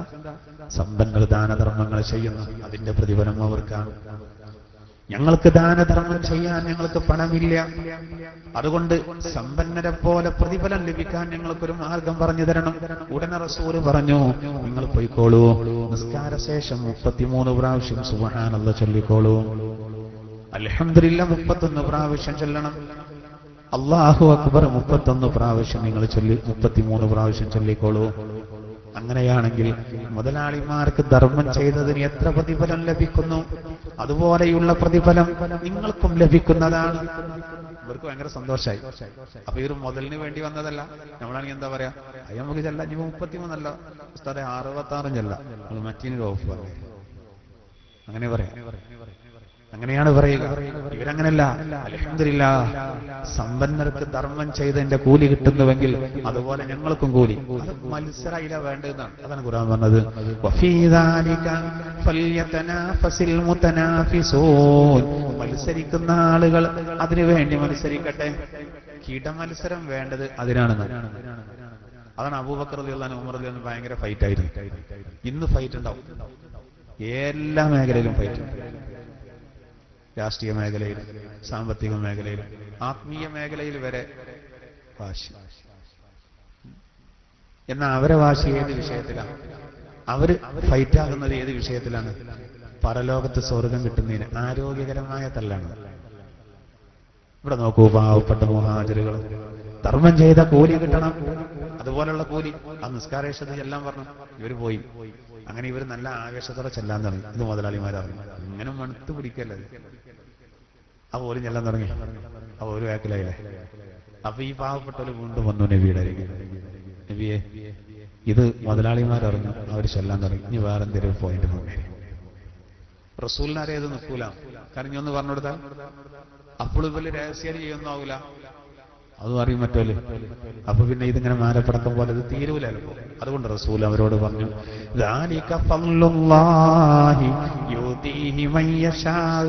സമാധാനിപ്പിച്ച. ഇനി ആയത്തെ ഓതിയത്, ആ സമ്പന്നർക്ക് കുറച്ച് പണം അള്ളാഹു വേറെ കൊടുത്തതേ, അത് അള്ളാഹുവിന്റെ റഹ്മത്താവും ഉദ്ദേശങ്ങൾക്ക് കൊടുക്കണം. അതിൽ പ്രയാസപ്പെടണ്ട. ഒരു നിലയ്ക്ക് എല്ലാവർക്കും ഒരു നിലയ്ക്ക് കൂലി ഉണ്ടാവുമല്ലോ. അപ്പൊ സമ്പന്നർക്ക് സ്വതക്ക ചെയ്ത കൂലി ഉണ്ടെങ്കിൽ പാവപ്പെട്ടവന് ക്ഷമിച്ച കൂലി ഉണ്ടാവും. والصابرين في البأساء والضراء وحين البأس أولئك الذين صدقوا وأولئك هم المتقون. സാമ്പത്തിക ഞെരുക്കം വരുമ്പോൾ ക്ഷമിക്കുന്നവർ, രോഗസമയത്ത്, വാർദ്ധക്യ സമയത്ത്, ശാരീരികമായ പ്രയാസം വരുമ്പോൾ ക്ഷമിക്കുന്നവർ, യുദ്ധഘട്ടങ്ങളിലും ക്ഷമിക്കുന്നവർ, ഉലൈകല്ലദീന സദഖൂ വഉലൈക ഹുമുൽ മുഫ്ലിഹൂൻ. അല്ലാഹു വിശുദ്ധ ഖുർആനിലൂടെ പറയാണ്, അവരാണ് സത്യവാന്മാർ, അവരാണ് മുത്തഖീങ്ങൾ. അപ്പൊ ഒരു നിലക്കല്ലെങ്കിൽ ഒരു നിലക്ക് എല്ലാ ആളുകൾക്കും അല്ലാഹു തആല കൂലി നൽകും. ഉണ്ടെങ്കിലും ഇല്ലെങ്കിലും ഒക്കെ ഖൈറുണ്ട്. അല്ലാഹു പറയുന്നു, ദാലിക ഫളലുല്ലാഹി യുതീഹി മൻ യശാ. അത് അല്ലാഹുവിന്റെ ഔദാര്യം, അവന്റെ ഫضലാണ്, കാരുണ്യമാണ്. അത് ഉദ്ദേശിച്ചത് ഇവർക്ക് അല്ലാഹു നൽകും. വല്ലാഹു ദുൽ ഫളിൽ അലീം. അല്ലാഹു മഹത്തായ കരുണ ഉള്ളവനാകുന്നു, അവൻ വലിയ റഹ്മത്ത് ചെയ്യുന്നവനാകുന്നു. റസൂലിന് അല്ലാഹു തആല വലിയ റഹ്മത്ത് ചെയ്തു എന്നാണ് പറയുന്നത്. ഇൻഷാ അല്ലാഹ്, മസലുൽ ലദീന ഹുമ്മിലുത് തൗറാത്ത്, ഈ ഭാഗം മുതൽ നമുക്ക് അടുത്ത ക്ലാസ്സിൽ വിശദീകരിക്കാം. അല്ലാഹു സുബ്ഹാനഹു വ തആല നമ്മൾ പറഞ്ഞതും കേട്ടതും സ്വാലിഹായ അമലായി അല്ലാഹു നമ്മിൽ നിന്ന് സ്വീകരിക്കുമാറാവട്ടെ. ഈ സൂറത്തിൽ നിന്ന് നമ്മൾ തസ്ബീഹിനെ സംബന്ധിച്ച് പറഞ്ഞത്, ദിക്റിനെ പറ്റി പറഞ്ഞത് പ്രത്യേകം നിങ്ങൾ മനസ്സിൽ നോട്ട് ചെയ്യണം. ആ 2 ദിക്റുകളെ നമ്മൾ പറഞ്ഞു. ഒന്നേതാണ്? ലാ ഇലാഹ ഇല്ലല്ലാഹു വഹ്ദഹു ലാ ശരീക ലഹു ലഹുൽ മുൽക്കു വലഹുൽ ഹംദു വഹുവ അലാ കുല്ലി ഷൈഇൻ ഖദീർ. ഒന്ന്. മറ്റേത് സുബ്ഹാനല്ലാഹി വൽഹംദുലില്ലാഹി വലാ ഇലാഹ ഇല്ലല്ലാഹു വല്ലാഹു അക്ബർ. ഇത് അതിന്റെ കാര്യം പ്രത്യേകം ശ്രദ്ധിക്കുക. മലിക്ക് പറഞ്ഞപ്പോ ഞാൻ ഒരായത്ത് പറഞ്ഞു, കടം വീടാൻ പ്രത്യേകം ഓതി ദുആ ചെയ്യാം. ഏതാ? ആലു ഇമ്രാനിലെ 26-ാമത്തെ വചനം, ഖുലില്ലാഹുമ്മ മാലിക്കൽ മുൽക്ക്. അത്തരത്തിലുള്ള പോയിന്റുകളൊക്കെ നമ്മൾ മനസ്സിലാക്കി വെക്കുക. വിശുദ്ധി നേടാൻ, യാ ഖുദ്ദൂസ്, ആളുകൾക്കിടയിൽ സന്തോഷമുണ്ടാവാൻ യാ ഖുദ്ദൂസ് എന്ന് പതിവാക്കുക. ഇസ്സത്ത് ലഭിക്കാൻ യാ അസീസ്, അപകടങ്ങളും രോഗങ്ങളൊക്കെ ചുരുങ്ങിക്കിട്ടാൻ യാ ഹകീം. ഇത്തരം കാര്യങ്ങളൊക്കെ ഇന്ന് നമ്മൾ പറഞ്ഞില്ലെന്ന് മനസ്സിലാക്കി. ഇൻഷാ അല്ലാഹ് ബാക്കി നമുക്ക് അടുത്ത ക്ലാസ്സിൽ പറയാം. അല്ലാഹു സുബ്ഹാനഹു വ തആല നമ്മൾ പറഞ്ഞതും കേട്ടതും സ്വാലിഹായ അമലായി അല്ലാഹു നമ്മിൽ നിന്ന് ഖബൂലാക്കുമാറാവട്ടെ. ഹലാലായ ഉദ്ദേശങ്ങളുടെ പൂർത്തീകരണത്തിന് വേണ്ടി പ്രത്യേകം ദുആ ചെയ്യാൻ ഒരു 200 രൂപ നൽകിയിട്ടുണ്ട്. അതുപോലെ തന്നെ ക്ലാസ് റൂമിലെ ഒരു സഹോദരന്, തെന്നലയുള്ള നമ്മുടെ ഒരു സഹോദരന് ഉമ്മയും ഉപ്പയും ഉംറക്ക് പോകുന്നുണ്ട്, പ്രത്യേകം ദുആ ചെയ്യണമെന്ന് അറിയിച്ചിട്ടുണ്ട്. ആ സഹോദരൻ നമ്മൾ നേരത്തെ സഹായിച്ച ആളാണ്, ഇപ്പൊ ഗൾഫിലാണ്. അള്ളാഹു ആ സഹോദരന്റെ മാതാപിതാക്കൾക്ക് വളരെ റാഹത്തായ രൂപത്തിൽ ഉംറ ചെയ്തു വരാൻ അള്ളാഹു തൗഫീഖ് നൽകുമാറാവട്ടെ. അള്ളാഹു അതിന് തൗഫീഖ് നൽകുമാറാവട്ടെ. അള്ളാഹു തൗഫീഖ് നൽകുമാറാവട്ടെ. ആമീൻ എന്ന് പ്രത്യേകം ദുആ ചെയ്യാണ്. അതുപോലെ ഹലാലായ മുറാദുകൾ ഹാസിലാകാൻ വേണ്ടി പ്രത്യേകം ദുആ ചെയ്യാണ് ഇന്ന് ക്ലാസ്സിലേക്ക് ചായ നൽകിയത് അള്ളാഹു സ്വീകരിക്കുമാറാവട്ടെ. അള്ളാഹു സുബ്ഹാനഹു വ തആല അവരുടെ നല്ല ഉദ്ദേശങ്ങളെ പൂർത്തീകരിച്ചു കൊടുക്കുമാറാവട്ടെ. ആമീൻ എന്ന് പ്രത്യേകം ദുആ ചെയ്യാണ്. നേരത്തെ നമ്മുടെ പള്ളിയുടെ കാര്യത്തിലേക്ക് സംഭാവന നൽകിയ ഒരുപാട് ആളുകളുണ്ട്. അള്ളാഹു സുബ്ഹാനഹു വ തആല അവർക്കൊക്കെ അർഹമായ പ്രതിഫലം നൽകുമാറാവട്ടെ. ആമീൻ എന്ന് പ്രത്യേകം ദുആ ചെയ്യാണ്. കമ്പിയിലേക്ക് നമ്മൾ നേരത്തെ പള്ളിന്റെ ആ ചെലവിലേക്ക് കമ്പിയിലേക്ക് 1000 രൂപ വേറൊരു സഹോദരനും കൂടി പറഞ്ഞിട്ടുണ്ട്. അള്ളാഹു തആല അത് സ്വീകരിക്കുമാറാവട്ടെ. അള്ളാഹു ആ സഹോദരന്റെ സമ്പത്തിൽ അള്ളാഹു വർധനവ് നൽകുമാറാവട്ടെ. പള്ളിയുടെ കാര്യത്തിലേക്ക് ചെലവഴിച്ചത് അള്ളാഹു തആല സ്വീകരിക്കുമാറാവട്ടെ. ആ ചെലവഴിച്ചവർക്ക് എല്ലാവർക്കും അതിന്റെ ഫലം 2 ലോകത്ത് നൽകി അള്ളാഹു അനുഗ്രഹിക്കുമാറാവട്ടെ.